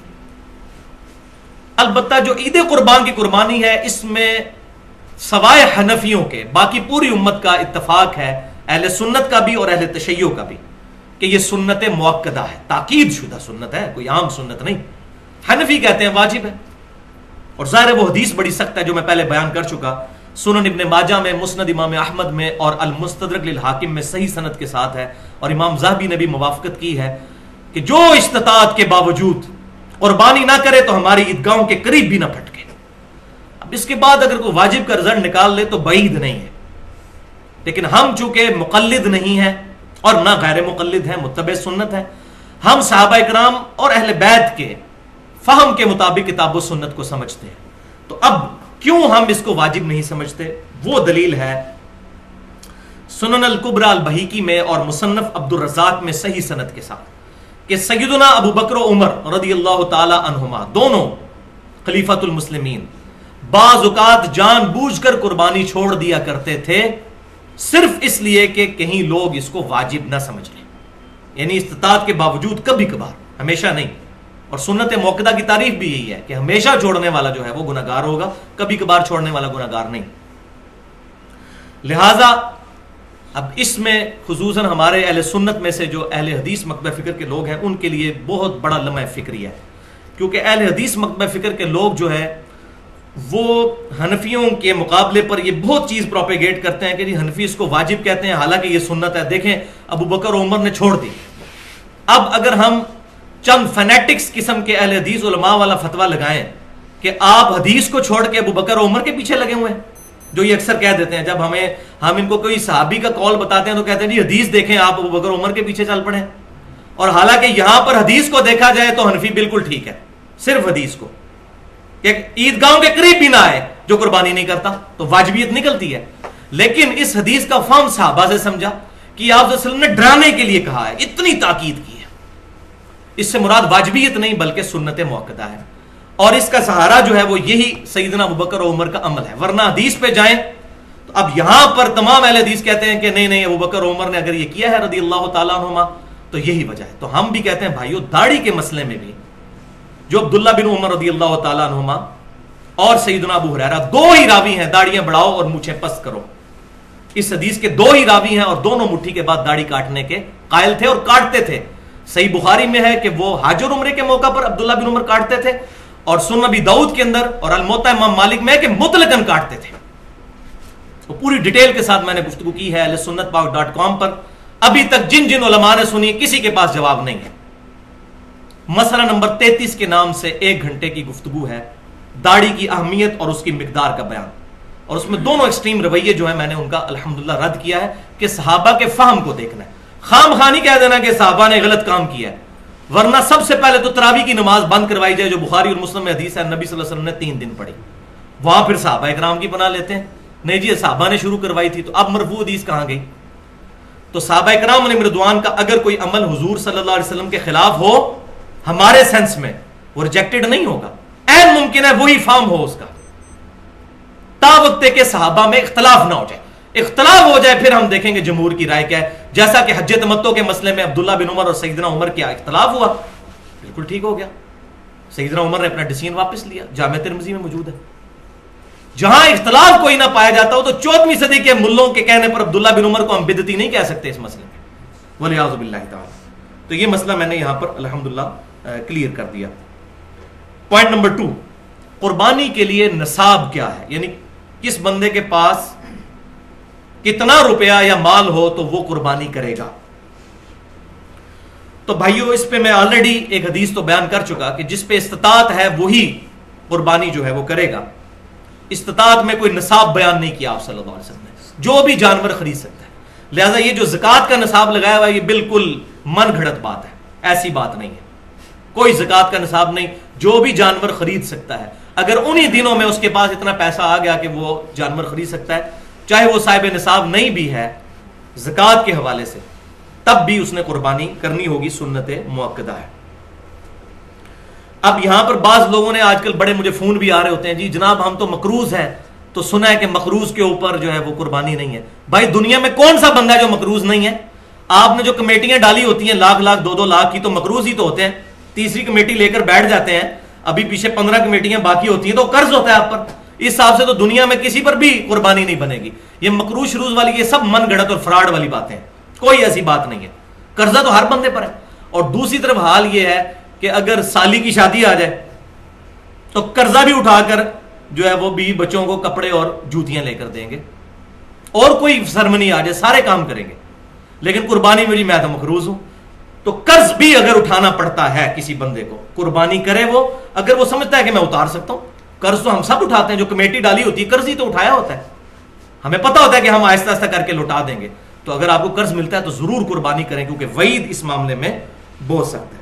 لیکن اگر کوئی بیچارہ بہت ہی مفلس ہے اور نہیں کر سکتا بیچارہ، تو وہ میں پہلے حدیث بتا چکا، سنن ابی داؤد، سنن نسائی اور المستدرک الحاکم میں صحیح سند کے ساتھ ہے، اور امام ذہبی نے بھی موافقت کی ہے کہ آپ صلی اللہ علیہ وسلم نے فرمایا کہ جس میں استطاعت نہیں ہے وہ پھر عید والے دن اپنے ناخن کاٹ لے اور بغلوں کے بال اور زیر ناف بال صاف کر لے، اور اس میں امپلائڈ ہے کہ پھر وہ یکم ذی الحجہ سے لے کر قربانی تک، قربانی کے دن تک، عید کی نماز تک یہ بال نہیں کاٹے گا، تو اللہ تعالیٰ اسے پوری قربانی کا ثواب انشاءاللہ عطا فرما دے گا۔ پوائنٹ نمبر 3، کہ ایک خاندان کے ایک فرد پر قربانی ہے یا سب نے ہی قربانی کرنی ہے؟ یہ بھی آج کل بڑا کریٹیکل ایشو ہے. یہ ساروں نے قربانی کرنی ہے؟ ایک خاندان میں جتنے بندے ہیں اور سارے امیر ہیں تو کیا سارے ہی کریں گے؟ تو بہتر تو یہی ہے سارے ہی کریں. جتنا میٹھا ڈالیں گے اتنا ہی بہتر ہے. آخرت کے لیے سیف کریں اس کو، عبادت. لیکن دین کی طرف سے اوبلیگیشن ہے کہ ایک خاندان کی طرف سے ایک قربانی ہوگی. ایک خاندان، ایک فیملی. اب فیملی یہ نہیں ہے کہ 5 بھائی ایک گھر میں شادی شدہ رہ رہے ہیں تو یہ ایک فیملی ہے، نہیں. ایک شادی شدہ بندہ اور اس کے بچے، یہ ایک فیملی ہے. ایک گھر میں اگر 5 بھائی ہیں تو یہ 5 فیملیز ہیں، الگ الگ اپنی قربانی دیں گے.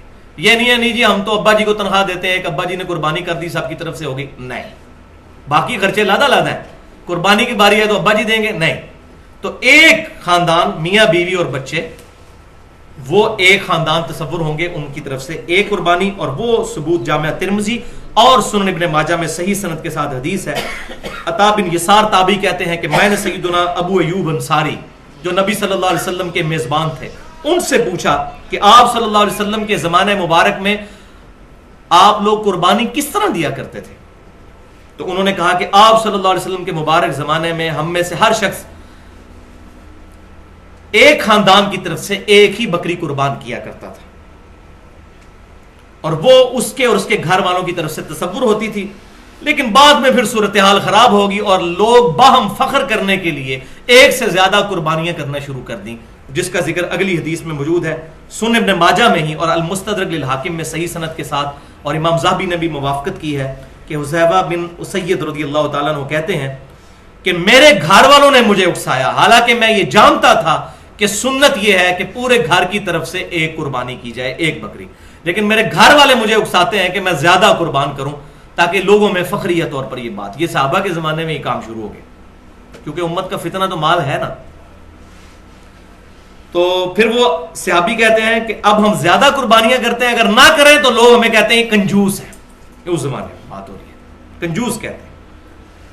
تو یہاں پر یہ بات بھی سمجھ لیجئے کہ جو بیرون ملک لوگ آباد ہیں وہ گھر والوں کو یہاں پیسہ بھیجتے ہیں تو وہاں ان کو قربانی پھر کرنے کی ضرورت نہیں ہے. بیوی بچے ادھر ہیں، ماں باپ ادھر ہیں، تو وہاں سے پیسے بھجوا دیے تو اس کی طرف سے قربانی ہوگی. وہ خاندان کا سربراہ ہے، یہ نہیں ہے کہ اس نے لادا ادھر قربانی کرنی ہے.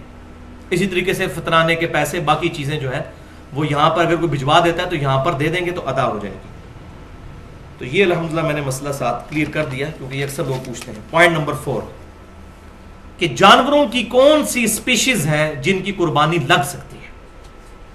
تو سورۃ الانعام کی آیت نمبر 143 اور 144 میں وہ 4 اسپیشیز بتائی گئی ہیں، اور صحیح بخاری اور صحیح مسلم میں بھی ڈیٹیل موجود ہے. اور سورۃ الحج کے اندر اشارتاً ہے کہ بہیمۃ الانعام یعنی بے زبان مویشی جو ہیں، ان مویشیوں کی ڈیٹیل پھر سورۃ الانعام کی 143 اور 44 نمبر آیت میں ہے. تو یہ ٹوٹل قرآن اور سنت کی روشنی میں 5 قسم کے جانور ہیں جن کی قربانی لگ سکتی ہے. نمبر 1 دمبا، مینڈا بھی ہم کہتے ہیں. نمبر 2 بھیڑ، نر اور مادہ دونوں شامل ہیں، وہ آگے حدیث آ بھی جائے گی. نمبر 3 بکرا یا بکری. نمبر 4 گائے، اور نمبر 5 اونٹ. مگر اس میں شرط یہ ہے، صحیح مسلم میں حدیث ہے کہ قربانی نہیں لگے گی مگر مسنہ کی.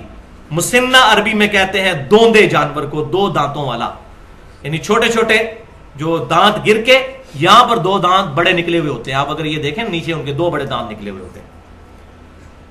تو مسنہ کی قربانی لگے گی، دوندے جانور کی قربانی ہوگی. اور اس حدیث میں 7 ہی الفاظ موجود ہیں کہ مگر اگر کسی کو دوندا جانور نہ ملے تو جزع عربی لفظ ہے جو ایسی بھیڑ کے لیے یا دمبے کے لیے بولا جاتا ہے جس کی عمر 6 ماہ سے لے کر 1 سال تک ہوتی ہے، جس کو پکا کھیرا کہتے ہیں ہم. یعنی دوندا تو نہیں ہوگا لیکن مضبوط قسم کا. اور اس میں موسٹ پروبیبل جو زیادہ اتفاق رائے ہے وہ 1 سال کی عمر ہے، چاہے دوندا نہ بھی ہو. امام ترمذی بھی یہ حدیث صحیح مسلم والی لے کر آئے ہیں جامعہ ترمذی میں، اور اس کے تحت انہوں نے لکھ دیا کہ اس پر اجماع ہے کہ بھیڑ اور دمبا تو لگ جائے گا، کھیرا بھی بغیر دوندا اگر وہ 1 سال تک عمر کا ہے، لیکن بکری نہیں لگے گی، بکرا نہیں لگے گا. یہ جو کہتے ہیں جی پکا کھیرا جی لے جاؤ، نہیں وہ نہیں لگے گا. تو یہ بات بھی سمجھ لیجئے کہ بکری، دمبا اور بھیڑ وغیرہ یہ دوسرے سال میں جا کر دوندا ہوتے ہیں، یعنی ایک سال گزارنے کے بعد جب دوسرے سال میں انٹر ہوتے ہیں، بعض 13 ماہ میں، بعض 14 ماہ میں، لہذا سال عمر شرط نہیں بلکہ دوندا ہے، یہ انڈیکیٹر ہے دوندا۔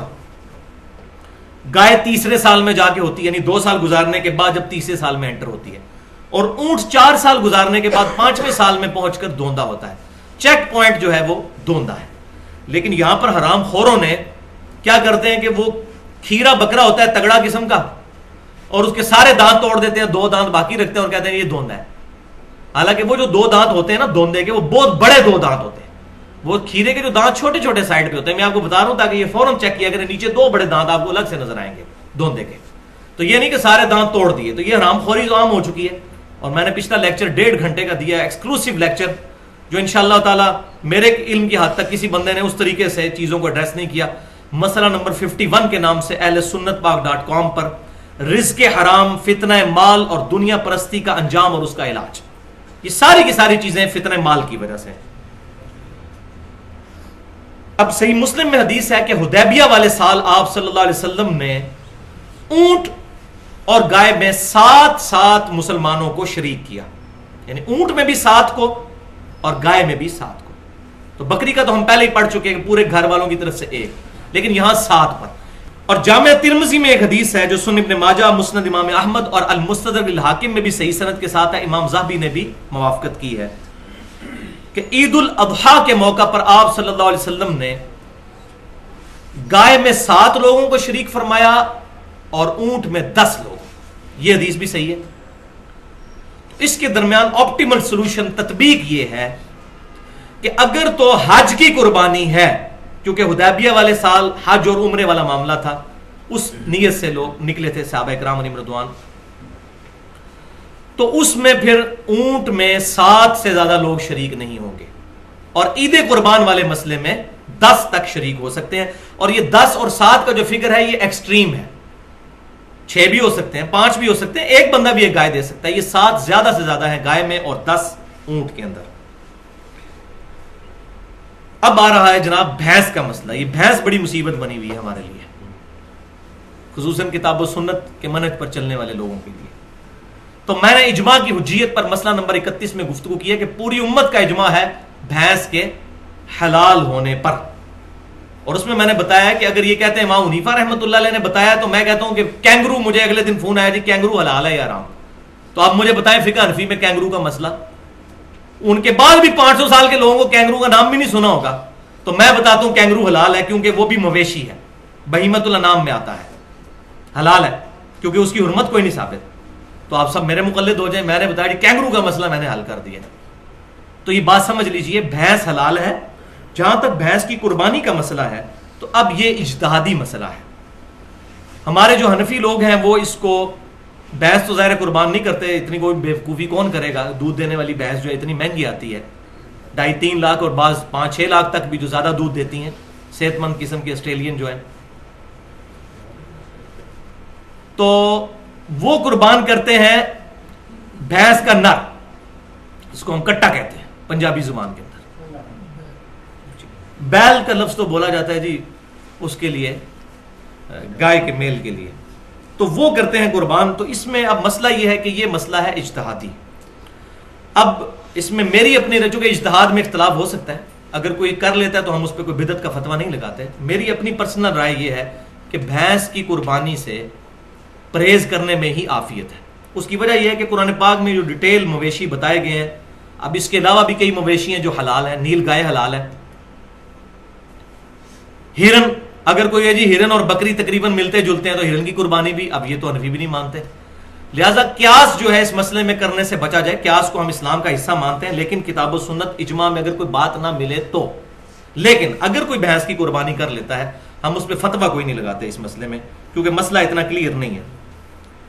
تو یہ الزامی جواب میں نے ہرن والا بھی بتا دیا کہ اس کو اگر بکری کے حکم میں داخل کیا جائے تو پھر ہرن کی قربانی بھی لگ جاتی ہے۔ پوائنٹ نمبر 5 کہ کون سے عیب ایسے ہیں کہ جن کی وجہ سے قربانی نہیں کی جائے گی اگر وہ جانور میں پائے جاتے ہوں۔ تو اس میں پہلی حدیث سنن ابی داؤد، جامع ترمذی، سنن نسائی اور سنن ابن ماجہ میں صحیح سند کے ساتھ ہے کہ آپ صلی اللہ علیہ وسلم نے 4 قسم کے جانوروں کی قربانی کرنے سے منع فرما دیا ہے۔ نمبر 1 کانا جانور، نمبر 2 بیمار جانور، نمبر 3 جو واضح طور پر لنگڑا ہو. یہ کانے سے مراد تھوڑا سا کانا نہیں، جو واضح طور پر کانا ہو، اور بیمار بھی واضح طور پر ہو، لنگڑا بھی واضح طور پر. اور چوتھا لاغر قسم کا، بالکل مریل قسم کا اگر کوئی جانور ہے جس کی ہڈیوں پر گوشت ہی نہیں ہے تو وہ اس کی قربانی نہیں لگے گی، کیونکہ اللہ از دا ٹاپ پرائورٹی. دوسری حدیث جامعہ ترمذی، سنن ابی داؤد اور سنن نسائی کے اندر موجود ہے.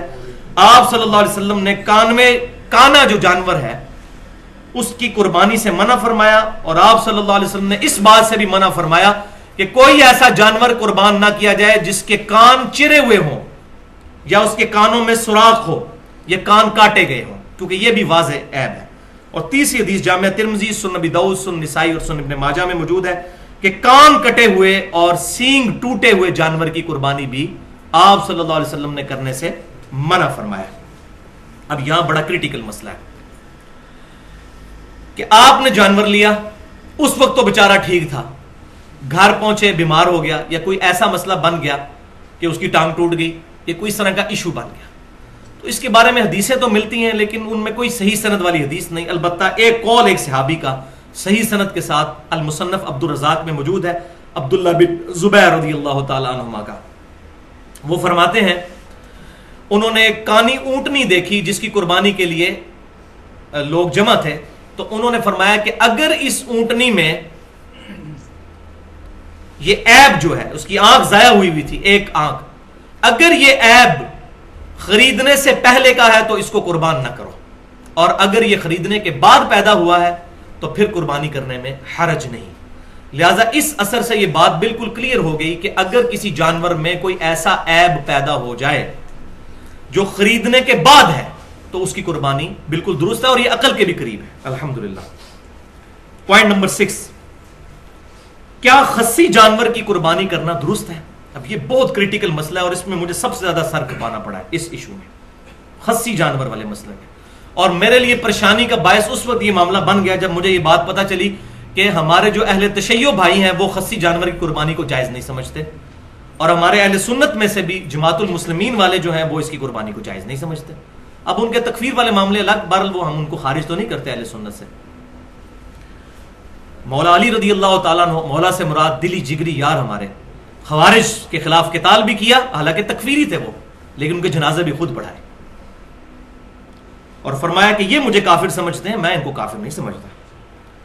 تو سیکچولی ڈسیبل جو جانور ہے، خصی جانور، اس کی قربانی، تو بھائیو ایک اصولی بات تو سمجھ لیجئے، سورۃ النساء کے اندر یہ بات آئی، آیت نمبر 119، جس پر میں نے تقریباً 2 گھنٹے اپنی تفسیر کلاس میں گفتگو کی تھی. داڑھی کا مسئلہ بھی اور باقی ایشوز بھی اس میں نے بیان کیے تھے. بسم اللہ الرحمن الرحیم.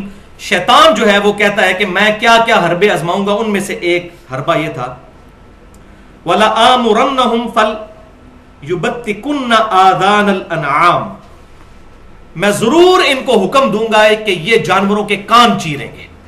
یعنی اللہ نے تو صحیح کان بنائے لیکن یہ کان چیریں گے، بتوں کے نام پر چھوڑیں گے، خلقت کو بگاڑیں گے. وَلَآمُرَنَّهُمْ، اور میں ضرور انہیں حکم دوں گا، شیطان نے کہا، فَلْيُغَيِّرُنَّ خَلْقَ اللَّهِ، تو پس ضرور یہ اللہ کی بنائی ہوئی تخلیق کو بدل دیں گے.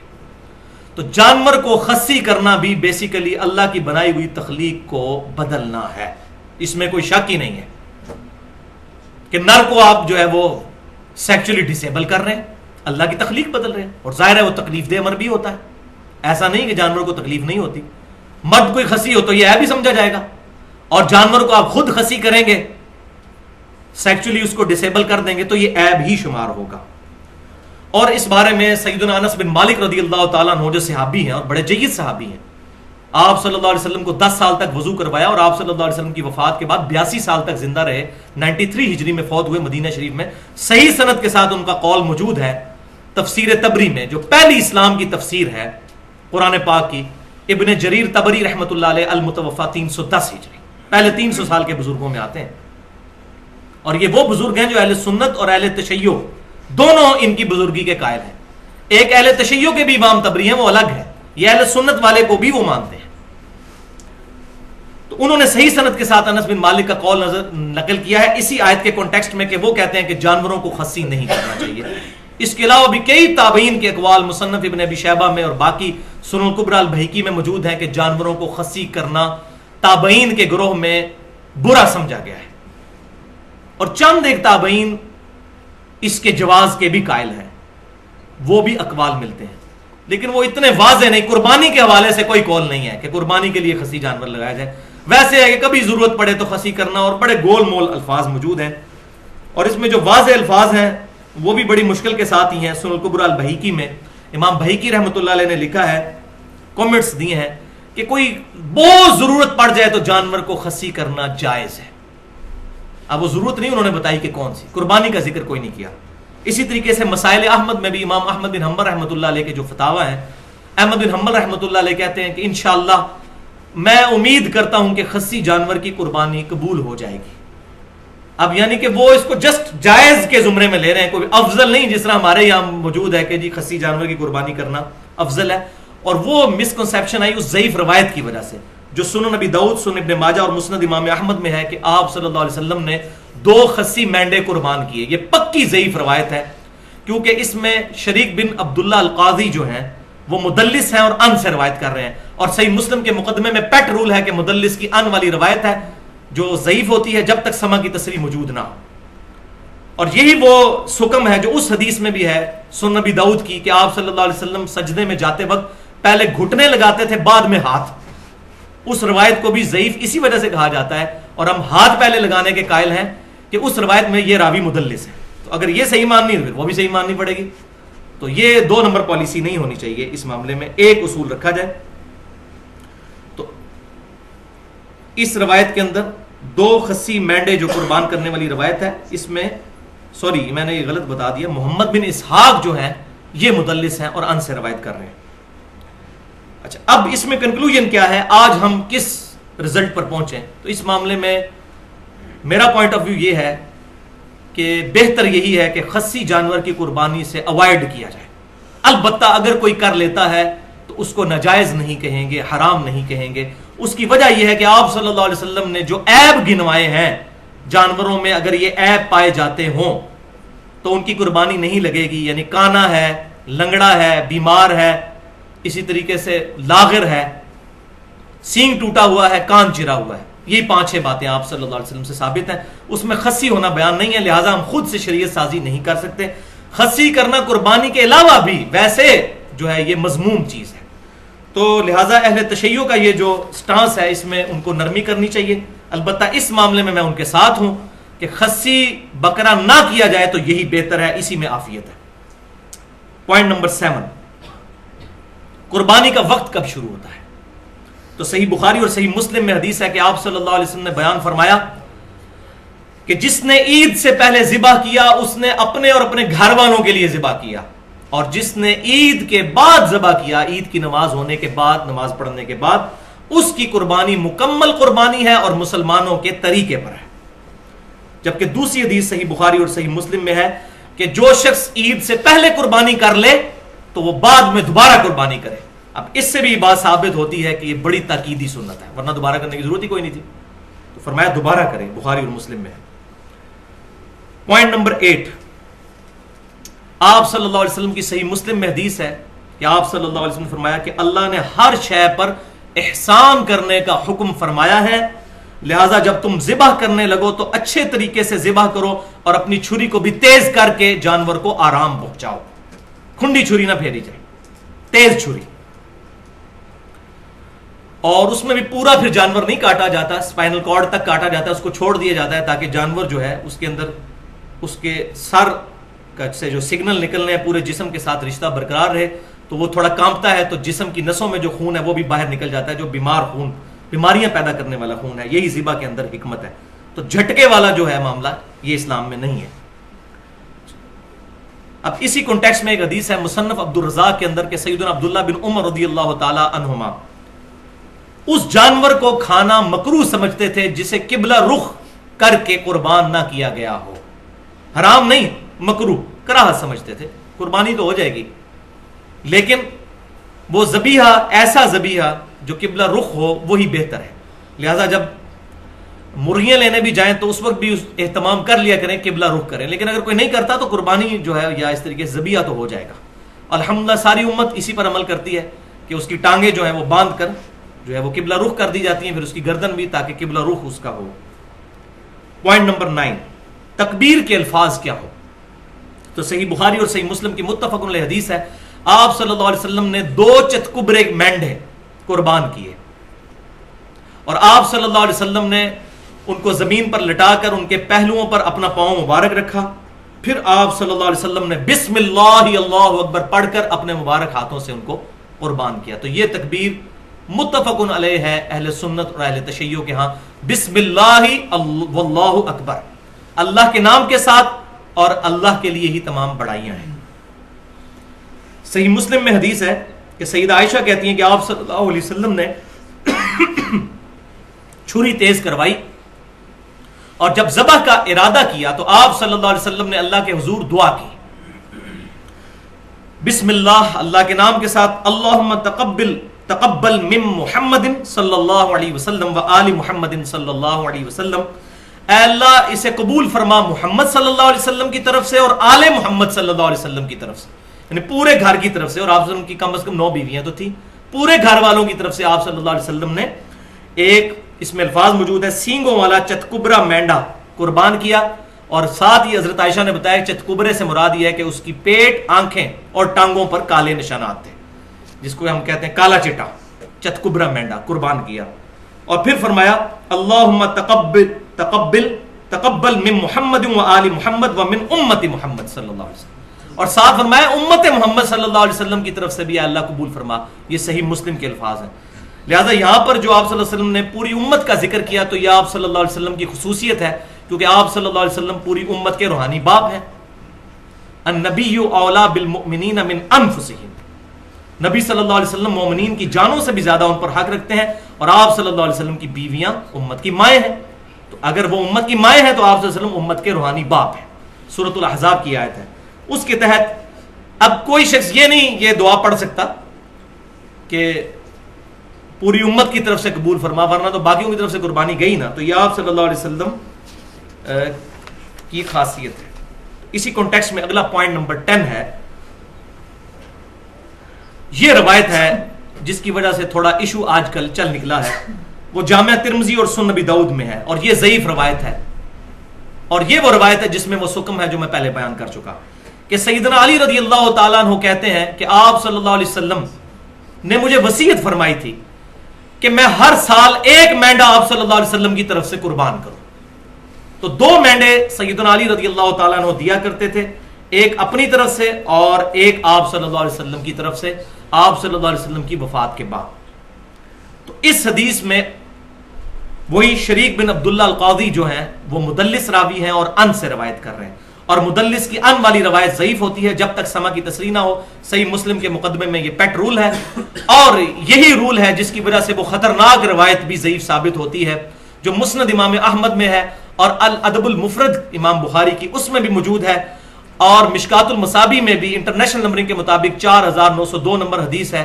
اب یہ حدیث میں اس لیے کہہ رہا ہوں کہ وہ روایت درج ہے لیکن یہ ضعیف ہے، کہ آپ صلی اللہ علیہ وسلم نے فرمایا جو شخص اپنے جاہلی نسب پر فخر کرے تو اس کو کہو کہ اپنے باپ کا عضو تناسل کاٹ کے اپنے منہ میں رکھ لو، اور یہ بات کنائے سے نہ کرو، ڈائریکٹ کرو، ولیعوذ باللہ۔ آپ صلی اللہ علیہ وسلم کبھی یہ بات نہیں فرما سکتے۔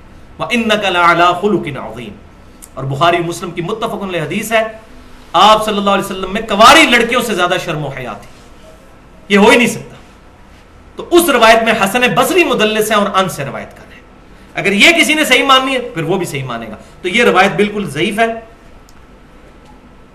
اور امام ترمذی رحمۃ اللہ علیہ بھی اس روایت کے تحت 1495 نمبر روایت کے تحت ایک مسئلہ بھی انہوں نے سالو کیا ہے، کہ عبداللہ بن مبارک رضی اللہ تعالیٰ عنہ کا قول ہے رحمۃ اللہ علیہ، جو تبع تابعین میں سے ہیں، المتوفى 181 ہجری، امام حنیفہ رحمۃ اللہ علیہ کے شاگردوں میں سے ہیں۔ وہ کہتے ہیں کہ میت کی طرف سے قربانی کرنا درست نہیں ہے اس حدیث کے کانٹیکسٹ میں، یعنی انہوں نے اگر اس حدیث کو لیا بھی تو نبی صلی اللہ علیہ وسلم کے ساتھ خصوصیت کے طور پہ، کہ آپ صلی اللہ علیہ وسلم کی طرف سے چلو قربانی کر دی، کسی کو اگر ذوق کلیئر نہیں اس حدیث کا، کوئی بدعت کا فتویٰ نہیں، آج بھی کوئی کر لیتا ہے جس کو یہ بات پتہ نہیں ہے، ہاں پتہ چل جائے پھر بچنے میں عافیت ہے، بدعت کا فتویٰ ہم پھر بھی نہیں لگاتے۔ تو عبداللہ بن مبارک کہتے ہیں کہ میت کی طرف سے قربانی نہ کی جائے، البتہ میت کی طرف سے جو جانور ذبح کیا جائے گا وہ صدقہ پھر ہوگا. اور پھر فرمایا کہ اس سارے کو ہی قربان جو کیا ہوا جانور ہے سارے کو ہی پھر صدقہ کرنا ہوگا, اپنے پاس نہیں رکھ سکتے کیونکہ یہ صدقے کا گوشت ہے. اور اس میں یہ بات یاد رکھیے, یہ بکرا بھی پھر الگ سے کرنا ہوگا. گائے میں حصہ ڈال دیا اگر 7 میں سے ایک حصہ کسی اور کے لیے جو فوت شدہ ہے کہ میرے امی ابو کی طرف سے یا فلاں کی طرف سے, تو ساروں کی قربانی خطرے میں پڑ گئی. اور یہ بات سمجھ لیجئے, صحیح مسلم کی حدیث کے تحت میت کو 3 اعمال کا ثواب پہنچتا ہے. ان میں سے ایک عمل یہ بھی ہے کہ نیک اولاد کے اعمال کا ثواب بھی پہنچتا ہے, ان کی دعاؤں کا ثواب پہنچتا ہے. دوسرا, علم کی بات جو اس نے اپنی زندگی میں کی وہ ملنا بھی چاہیے. اور تیسرا, صدقہ جاریہ جو اپنی زندگی میں کوئی اچھا کام کیا. لیکن یہ جو بات ہے تو آٹومیٹکلی اگر ہم قربانی کرتے ہیں, ہمارے ماں باپ زندہ ہیں یا فوت ہو چکے ہیں, ان تک ثواب پہنچے گا. اور پوری امت کی قربانی کا ثواب آپ صلی اللہ علیہ وسلم تک بھی پہنچے گا, کیونکہ آپ صلی اللہ علیہ وسلم ذریعہ ہدایت بنے ہمارے لیے. اس میں کوئی شک ہی نہیں ہے. ہمارے ہر عمل کا ثواب آپ صلی اللہ علیہ وسلم کے نامہ اعمال میں بھی جاتا ہے, الگ سے کرنے کی ضرورت نہیں ہے.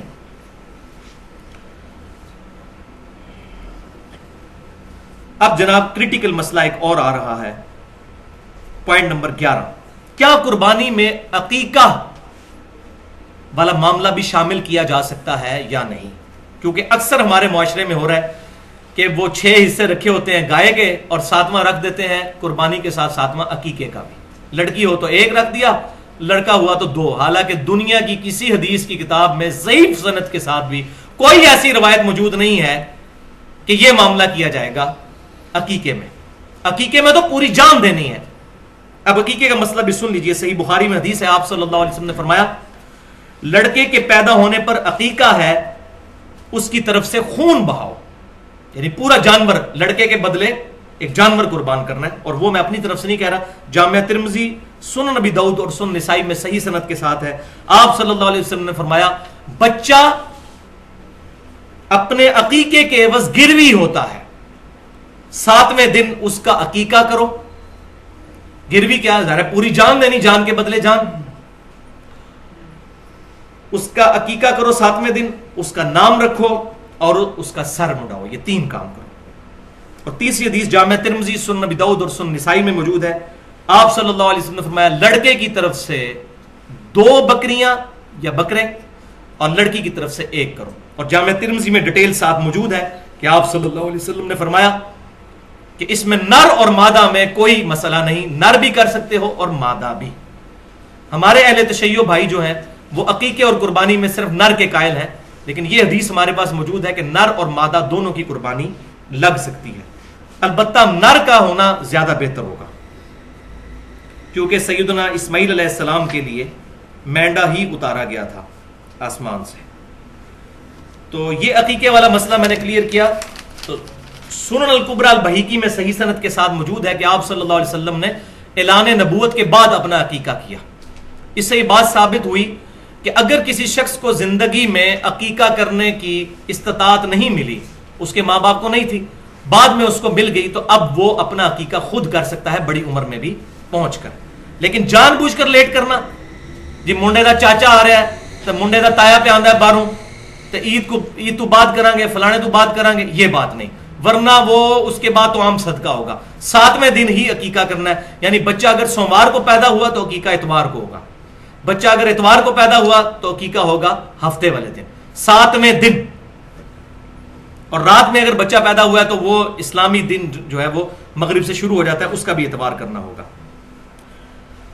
ہاں جی, اب آ رہا ہے جناب کڑوا مسئلہ, پوائنٹ نمبر 12. نسبت تو اس کی بڑی اچھی آئی ہے 12 کی, لیکن مسئلہ بڑا کریٹیکل ہے, اور وہ ہے کہ قربانی کے دن کتنے ہیں. تو پہلی بات یہ سمجھ لیجئے کہ عید کے دن 2 ہیں.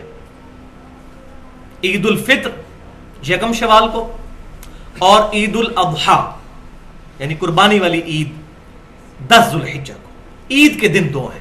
یہ بڑی عید کے 3 دن نہیں ہوتے, عید کے 2 ہی دن ہوتے ہیں, ایک چھوٹی عید اور بڑی عید.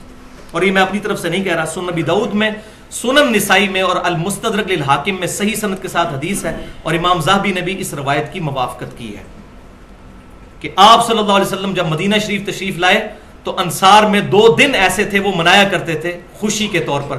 تو آپ صلی اللہ علیہ وسلم نے فرمایا اللہ تعالیٰ نے تمہیں ان 2 دنوں کے بدلے میں 2 عید کے دن عطا فرمائے ہیں، ایک عید الاضحیٰ کا دن اور دوسرا عید الفطر کا دن. تو 2 دن، یعنی 2 دن ہیں، عید کے 2 دن ہیں.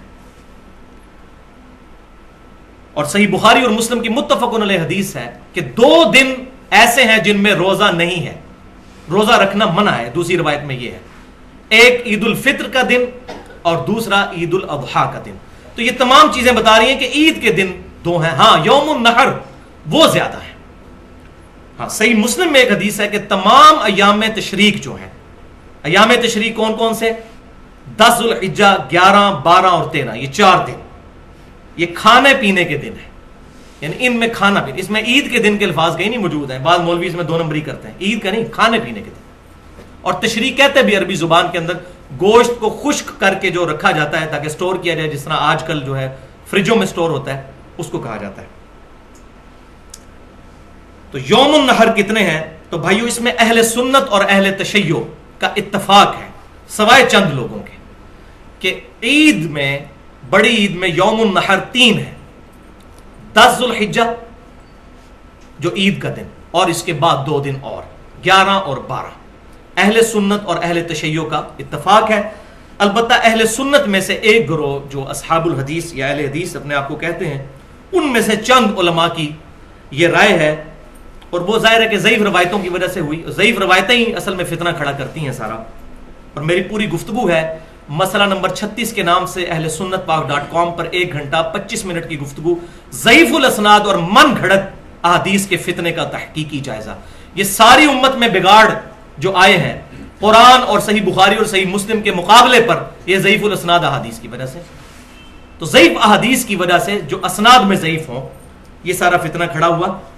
تو وہ حدیث جو ہے اس کی 2 تگڑی روایتیں جو بقول ان کے ہیں وہ پیش کی جاتی ہیں، وہ میں ان کا سکم آپ کو بتا دیتا ہوں. پہلی حدیث مسند امام احمد سے، یہ ہر بندے کی زبان زد عام ہوتی ہے کہ آپ صلی اللہ علیہ وسلم نے فرمایا کہ تمام ایام تشریق قربانی کے ہیں. تو بھائیو یہ حدیث پکی ضعیف ہے، منقطع روایت ہے، اور صحیح مسلم کے مقدمے میں ہے کہ تابعی کی مرسل کوئی شے نہیں ہے جب تک وہ صحابی سے بیان نہ کرتے. تو اس حدیث میں سکم یہ ہے کہ عبد الرحمن بن ابی حسین رحمت اللہ علیہ، ان کی تابعی، یہ جو تابعی ہیں، ان کی ملاقات جبیر بن مطعم رضی اللہ تعالیٰ عنہ صحابی سے ثابت نہیں. اور ظلم کی انتہا یہ ہے کہ دارالسلام نے جو کتاب چھاپی ہے حافظ صلاح الدین یوسف صاحب کی، انہوں نے یہ روایت لکھی اور ساتھ لکھ بھی دیا کہ محدثین کی نظر میں یہ روایت منقطع ہے. پھر آگے کہتے ہیں لیکن بعض کہتے ہیں ٹھیک ہے لہذا کر لینی چاہیے. یعنی اتنی شک والی چیز یہ کر لینی چاہیے. پھر تو بھائیو 24 حدیثیں تو میں بھی پیش کرتا ہوں نبی صلی اللہ علیہ وسلم کے بارے میں کہ بغیر رفع دین کے آپ نے نماز پڑھی. تو روایتیں تو ادھر بھی بہت ہیں، پر اصول محدثین پر ثابت تو ہونا پہلے. تو ضعیف الاسناد احادیث کا یہ سارا فتنہ ہے. اور دوسری حدیث سنن کبریٰ البیہقی اور صحیح ابن حبان سے پیش کی جاتی ہے، یہی والی حدیث، اس کی سند وہاں بھی ہے. اور اس کے علاوہ جتنی پیش کی جاتی ہیں ساروں میں یہی حکم ہے کہ وہاں پر کیا ہے، عبد الرحمن بن یہ میں نے جو پہلی بتائی نا، اس میں سلیمان بن موسیٰ کی ملاقات جبیر بن مطعم سے ثابت نہیں. اور یہ جو دوسری روایت ہے اس کی 2-3 اسناد میں عبد الرحمن بن ابی حسین اور عمر بن دینار تابعی، ان دونوں کی ملاقات جبیر بن مطعم رضی اللہ تعالیٰ عنہ سے ثابت نہیں ہے. لہذا منقطع روایت ہے، اور منقطع روایت کا ہونا اور نہ ہونا برابر ہے. لہذا یہ مسئلہ کلیئر کیا. تو لہذا کوئی مرفوع حدیث موجود نہیں ہے، نہ اس ٹاپک پر کہ قربانی کے کتنے دن ہیں، نہ 3 پر ہے اور نہ 4 پر مرفوع جو آپ صلی اللہ علیہ وسلم سے ثابت ہو. البتہ اس کے برعکس ہمیں صحیح الاسناد آثار ملتے ہیں، اور وہ پہلا الموطا امام مالک میں اور سنن الکبریٰ البیہقی کے اندر صحیح سند کے ساتھ عبداللہ بن عمر رضی اللہ تعالیٰ عنہ کا قول ہے، اور گولڈن چین کے ساتھ. امام مالک نے نافع سے سنا، نافع نے عبداللہ بن عمر سے، گولڈن چین. اسی سند پر بخاری اور مسلم میں رفع الیدین کی حدیث ہیں. گولڈن چین سب سے بیسٹ سند کہ عبداللہ بن عمر کہتے ہیں کہ قربانی عید والے دن کے بعد 2 دن ہے، یعنی ٹوٹل 3 دن.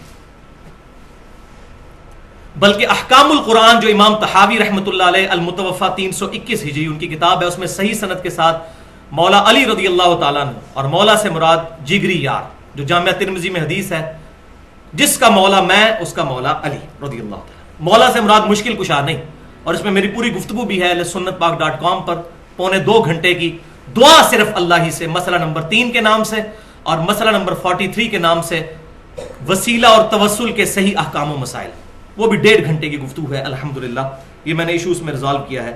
تو اسی بک میں ہے کہ سیدنا علی رضی اللہ تعالیٰ عنہ کا قول ہے صحیح سند کے ساتھ کہ قربانی کے کل 3 ہی دن ہیں، 10، 11 اور 12۔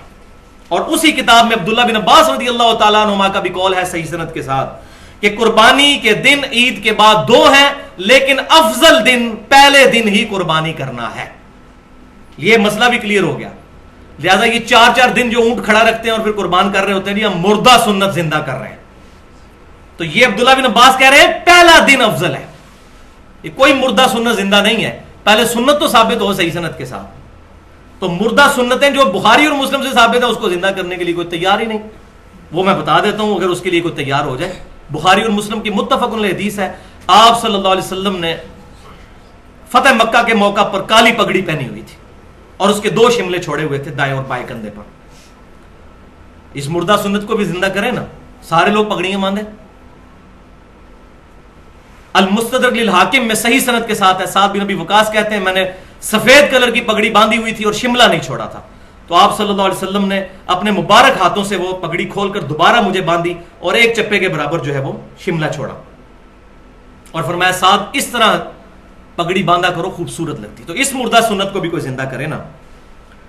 اچھا، اب ایک اور نئی آج ہی مجھے سننے کو ایک بات ملی کہ جی حاجی جو ہے وہ منا میں ہوتے ہیں، تو منا میں تو قرآن پاک میں سورۃ البقرہ کی آیت نمبر 203 میں آیا ہے کہ منا میں تو آپ 3 دن مزید رہ سکتے ہیں، 2 دن کے بعد بھی لوٹ سکتے ہیں، یعنی 10 کے بعد 11 اور 12۔ عموماً تمام حاجی 12 تک آ جاتے ہیں، لیکن اس میں اجازت ہے قرآن پاک میں سورۃ البقرہ آیت نمبر 203 میں کہ کوئی تیسرے دن بھی رہنا چاہے تو رہ سکتا ہے۔ تو کہتے ہیں چونکہ وہ منا میں 3 دن رہا جا سکتا ہے، لہذا قربانی بھی 3 دن ہو سکتی ہے۔ بھائیو یہ مسئلہ کہاں سے نکال لیا؟ ان بچاروں نے شاید حج کیا ہی نہیں ہوا، ان کو حج کی بنیاد ہی نہیں پتا کہ حج میں پہلے دن جب کنکریاں مارنی ہوتی ہیں منا میں، اس کے بعد قربانی کر کے پھر سر کے بال منڈانے ہوتے ہیں اور پھر طواف زیارت کرنا ہوتا ہے عام کپڑوں میں غسل کرنے کے بعد۔ اگر کسی بندے نے پہلے دن قربانی نہیں کی ہے، چلیں ٹھیک ہے، پہلی کنکریاں تو اس نے مار لی، اگلے دن کی جو کنکریاں وہ تو اس وقت تک مار ہی نہیں سکتا جب تک وہ درمیان والا کام نہیں کرے گا، یعنی قربانی اور سر منڈانا اور طواف زیارت۔ تو دوسرے دن کی کنکریاں وہ کیسے مارے گا؟ اگر دوسرے دن بھی، تو حاجی تو دوسرے دن بھی قربانی نہیں کر سکتا، حاجی نے تو قربانی پہلے دن کرنی ہوتی ہے۔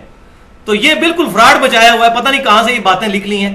تو ایسی کوئی بات نہیں ہے، الحمدللہ میں نے بتا دیا، اہل سنت اور اہل تشیع میں اتفاق ہے، سوائے امام شافعی رحمۃ اللہ علیہ اور چند لوگوں کا کہ وہ چوتھے دن کی قائل ہیں اور ضعیف روایتوں کی وجہ سے، اور اس میں کوئی ایسا مسئلہ نہیں، ہم ان پہ کوئی بدعت کا فتویٰ نہیں لگاتے، لیکن جس کو بات پتہ چل جائے۔ اور میں اسی لیے بھائیوں، یہ بات شاید کسی کو بری بھی لگے لیکن میں اپنے دل کی بات سامنے رکھوں، میں اہل سنت میں سے اور اہل تشیع میں سے بھی سب سے زیادہ محبت اہل حدیث کے ساتھ کرتا ہوں۔ اس کی وجہ یہ ہے کہ یہی ایک مکتبہ فکر ہے جن کے سامنے جب صحیح الاسناد احادیث رکھی جاتی ہیں تو ان کو اپنا کوئی بزرگ یاد نہیں آتا، وہ کہتے ہیں بھئی حدیث صحیح ثابت ہوگی، یہی ہمارا مذہب ہے، اور اگر ہم کسی حدیث پر عمل کر رہے تھے اور وہ ضعیف تھی ہم چھوڑ دیں گے۔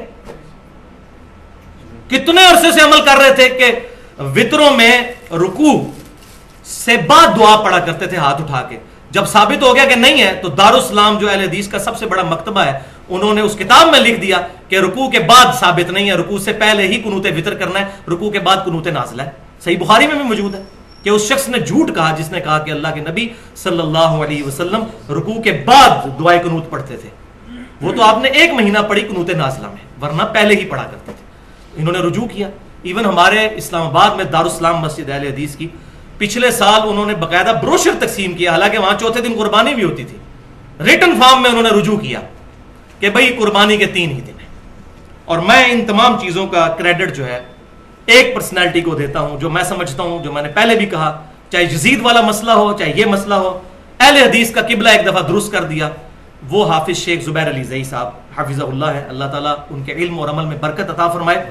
انہوں نے یہ مسئلہ الحمدللہ آج سے 5 سال پہلے ایکسپوز کیا ان کا رسالہ جو الحدیث نکلتا ہے 44 نمبر رسالہ، آج سے 5 سال پہلے 1428 ہجری میں ذوالحجہ کے مہینے ہی میں جنوری 2008 میں ان کا رسالہ نکلا. اس میں انہوں نے لکھ دیا کہ یہ چوتھے دن والی روایت جو ہے یہ پکی ضعیف ہے.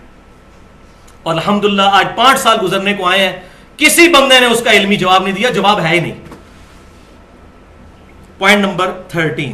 تو یہ سب سے بڑا تھا. اب تھوڑے سے پوائنٹس رہ گئے، انشاءاللہ تھوڑی دیر میں یہ کور ہو جائیں گے کہ گوشت کے کتنے حصے کیے جائیں. یہ بھی بڑا کریٹیکل مسئلہ ہے. تو کوئی صحیح حدیث تو دور کی بات، ضعیف روایت بھی نہیں ہے کہ گوشت کے 3 حصے کیے جائیں، ایک رشتہ داروں کے لیے، ایک غریبوں کے لیے، ایک اپنے لیے. سارا خود بھی کھا سکتے ہیں، کوئی مسئلہ نہیں ہے، لیکن پریفریبل یہ ہے کہ غریبوں اور محتاجوں کو بھی کھلایا جائے. وہ میں انشاءاللہ بتا دوں گا بعد میں. اور وہ ہے اگلا پوائنٹ. اور یہاں بات یاد رکھیں، حنفی بھی یہ بات نہیں مانتے. ان کے علماء ضرور کہتے ہیں کہ 3 حصے کریں، لیکن وہ بھی یہ بات ان کی کتابوں میں موجود ہے کہ 3 حصے کرنا ضروری نہیں، سارا خود بھی کھا سکتے ہیں. وہ پوائنٹ نمبر 14 ہے کہ سورۃ الحج کی آیت نمبر 28 میں اللہ تعالیٰ نے فرمایا، اور وہ میں آیت انشاءاللہ آخر میں پڑھ بھی دوں گا، کہ آپ صلی اللہ علیہ وسلم پر یہ آیت مبارکہ جو نازل ہوئی اس میں فرمایا گیا کہ قربانی جب حج کی کرو تو خود بھی کھاؤ اور محتاجوں اور غریبوں کو بھی کھلاؤ. تو کیٹاگوریکل مینشن ہوا کہ خود بھی کھانا ہے اور غریبوں کو بھی کھلانا ہے. اور صحیح بخاری اور صحیح مسلم کی متفق علیہ حدیث ہے، آپ صلی اللہ علیہ وسلم نے فرمایا، تم میں سے جس نے بھی قربانی کی ہے تو 3 دن سے زیادہ وہ اپنے گھر گوشت سٹور نہ کرے. پھر اگلے سال آپ صلی اللہ علیہ وسلم سے صحابہ نے پوچھا، یا رسول اللہ آپ نے پچھلی دفعہ تو کہا تھا 3 دن سے زیادہ گوشت نہیں رکھنا، تو اس سال بھی ہم یہی کریں؟ تو آپ صلی اللہ علیہ وسلم فرمایا، نہیں، پچھلے سال میں نے اس لیے کہا تھا کہ قحط کا زمانہ تھا اور میں نہیں چاہتا تھا تم سارا گوشت جو ہے وہ اپنے پاس رکھو، اپنے غریب بھائیوں کو بھی کھلاؤ، اس لیے میں نے تم پر یہ پابندی لگائی تھی کہ 3 دن سے زیادہ گوشت سٹور نہیں کرنا اور سارا صدقہ اور خیرات کر دینا ہے. اب گوشت خود بھی کھاؤ، غریبوں کو بھی کھلاؤ اور ذخیرہ بھی کر لو. یہ بخاری اور مسلم متفق علیہ حدیث ہے. اس حدیث میں بھی اشارہ مل گیا کہ قربانی کے 3 دن ہے، اشارہ ملا ہے 3 دن سے زیادہ نہیں رکھنا. اور یہ بھی پوائنٹ شیخ زبیر علی زئی صاحب نے ایکسپلور کیا، اور واقعی حقیقت بات ہے کہ اس کے اندر امپلائڈ ہے کہ 3 دن قربانی ہے. بخاری مسلم کی حدیث میں 3 دن سے زیادہ گوشت نہیں رکھنا. پوائنٹ نمبر 15 نمبر، کیا قربانی کے گوشت تک روزہ رکھا جائے گا؟ یہ بھی پوائنٹ ہے. اکثر لوگوں میں یہ مشہور ہے کہ جی وہ گوشت پکے گا پھر آپ نے روزہ کھولنا ہے. دیکھیں اندازہ کریں، حالانکہ میں پہلے بھی بتا چکا کہ بخاری اور مسلم کی متفق علیہ حدیث ہے کہ 2 دن تو روزہ ہے ہی نہیں ہے، عید الفطر اور عید الاضحیٰ. اور صحیح مسلم ہے کہ یوم تشریق بھی کھانے پینے کے دن ہے، ان میں بھی روزے سے اوائڈ کرنا چاہیے. کھانے پینے کے دن یہ پتہ نہیں مسئلہ کہاں سے نکالا. البتہ ایک بات ضرور ہے، وہ جامعہ ترمذی میں ہے صحیح سند کے ساتھ کہ آپ صلی اللہ علیہ وسلم نے فرمایا کہ جو عید الفطر کے لیے آپ صلی اللہ علیہ وسلم جب جایا کرتے تھے تو آپ صلی اللہ علیہ وسلم گھر سے کچھ کھا کر جایا کرتے تھے چھوٹی عید کے لیے، اور بڑی عید کے لیے جب آپ صلی اللہ علیہ وسلم جایا کرتے تو بغیر کھائے پیے جایا کرتے اور واپسی پر آ کر کھایا کرتے. اس میں یہ موجود نہیں کہ وہ گوشت پکا کے کھاتے تھے، بس یہ کہ واپسی پر آ کر کھاتے تھے، یعنی جاتے وقت کچھ نہیں کھانا. البتہ یہ ضرور ہے کہ اگر جلدی قربانی ہو جاتی ہے بالکل ارلی ان دا مارننگ، تو سب سے بہتر یہ ہے کہ آپ اسی گوشت کے ساتھ ناشتہ کریں. لیکن وہ قربانی ہونی ہے 2 دن، دوسرے دن اگر آپ کو ٹائم دیا ہوا ہے کسی مدرسے والے تو 2 دن کا روزہ رکھیں گے، تو یہ عقلی طور پہ ہی غلط ہے بات. دیکھیں نا، عقل میں نہیں بات بیٹھتی. یہ ہو گیا وہ الزامی جواب جس کو پنجابی میں پھکی کہتے ہیں. تو جس کو تیسرا دن ملا تو وہ بندہ ہی مارا جائے گا عید کے چکر میں. تو یہ بات سمجھ لیں کہ عید کے بعد کھانا، یعنی عید سے پہلے کھانا نہیں، عید کے بعد آ کر کھائیں. تو یہ نہیں. ہاں یہ ضرور ہے الحمدللہ صحیح مسلم میں مولا علی رضی اللہ تعالیٰ عنہ 100 اونٹ لے کر آئے یمن سے حج کے موقع پر. صحیح مسلم میں وہ ڈیٹیل حدیث ہے.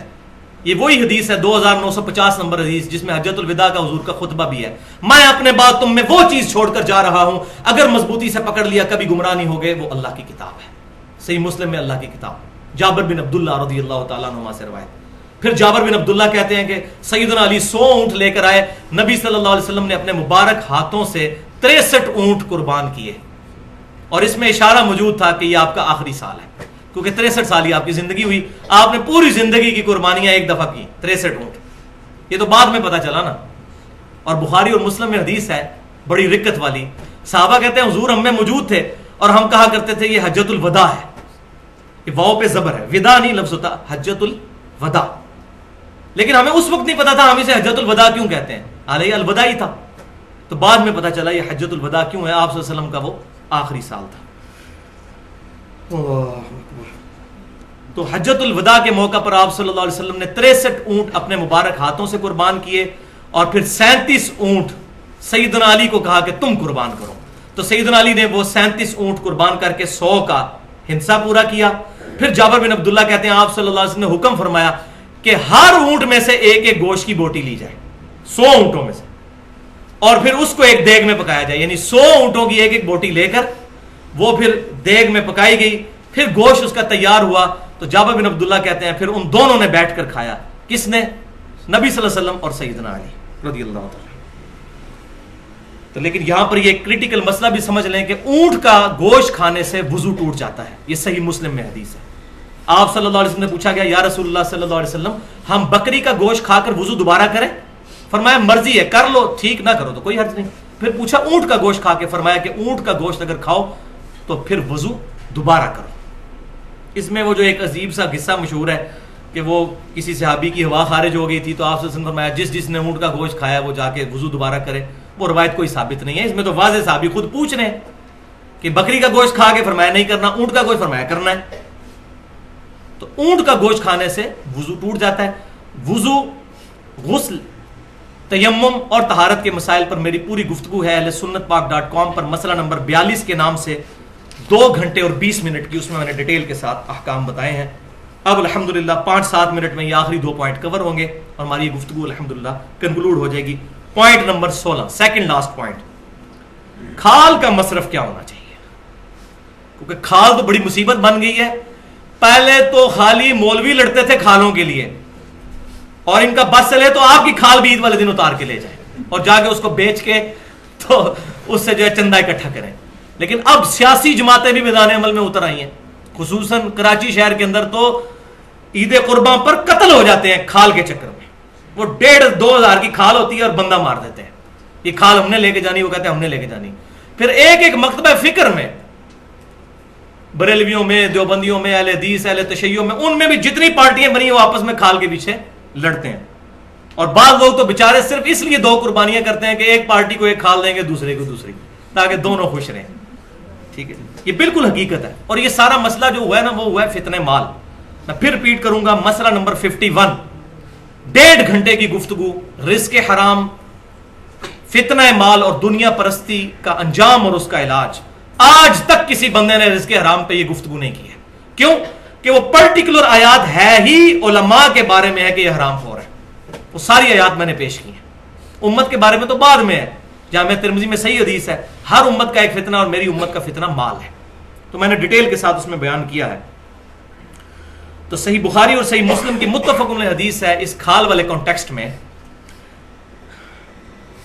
کہ سیدنا علی رضی اللہ تعالیٰ عنہ کہتے ہیں کہ نبی صلی اللہ علیہ وسلم نے میری ڈیوٹی لگائی تھی اونٹوں پر، کہ میں اونٹوں کی قربانی کے لیے ان سے پہلے جو ہے ان کی نگرانی کروں، اس کے بعد ان کی لگاموں کو اور ان کے پالان جو ان پر رکھے ہوتے ہیں اور لگامیں جو ساتھ ہوتی ہیں ان کو اور ان کی کھال کو صدقہ کروں، اور کسائی کو یعنی قصاب کو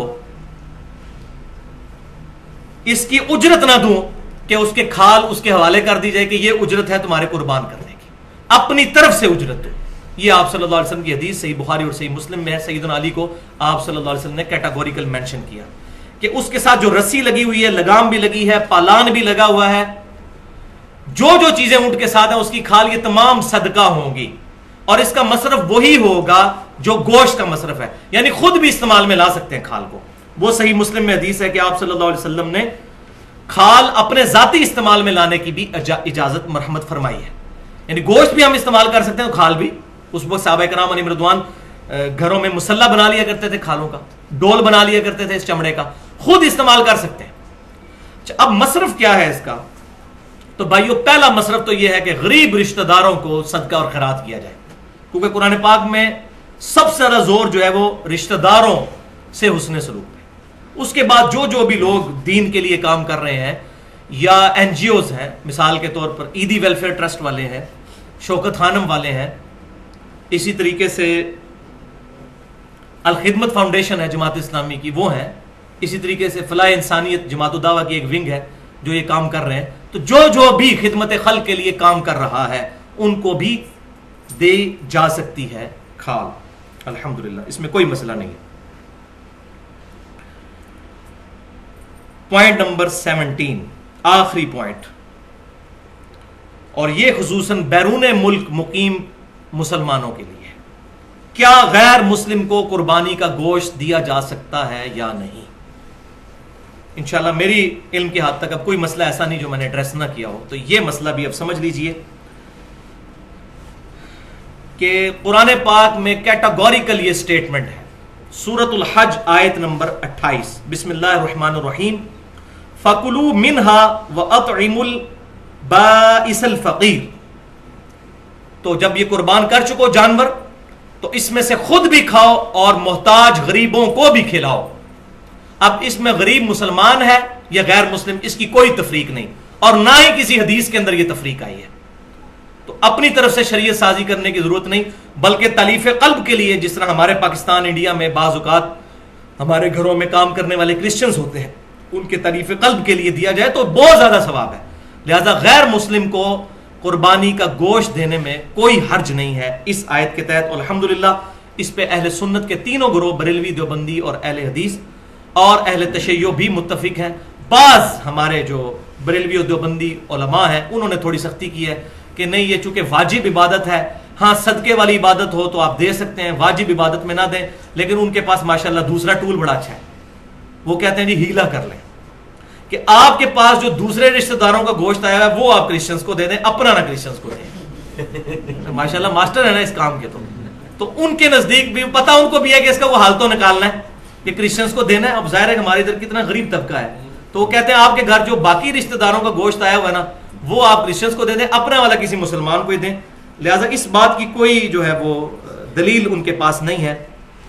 صحیح بخاری اور صحیح مسلم کی متفق علیہ حدیث ہے جو میں پہلے بھی بیان کر چکا کہ آپ صلی اللہ علیہ وسلم نے 1 سال تو فرمایا کہ 3 دن سے زیادہ سٹور نہیں کرنا گوشت، پھر اگلے سال اجازت دی اور فرمایا کہ 3 دن کے بعد بھی سٹور بھی کر سکتے ہو، خود بھی کھاؤ اور غریبوں کو بھی کھلاؤ. میں نے اس لیے منع کیا تھا کہ وہ قحط کا سال تھا تاکہ تم سارا گوشت خیرات کر دو.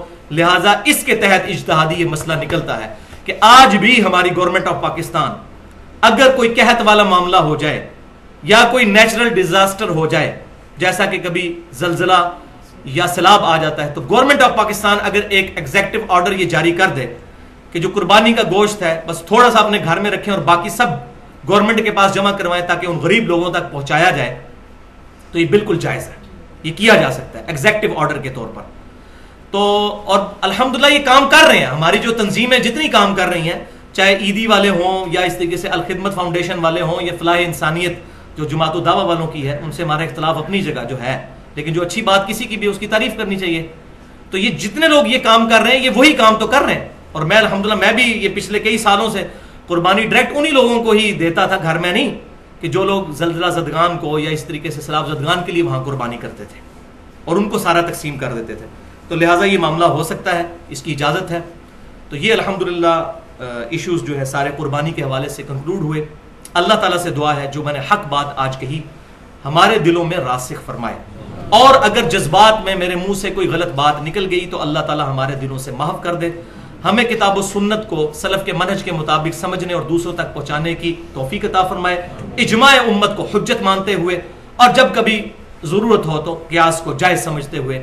سبحانک اللہم و بحمدک، اشہد ان لا الہ الا انت، استغفرک و اتوب الیک، وما علینا الا البلاغ المبین. جزاکم اللہ خیر.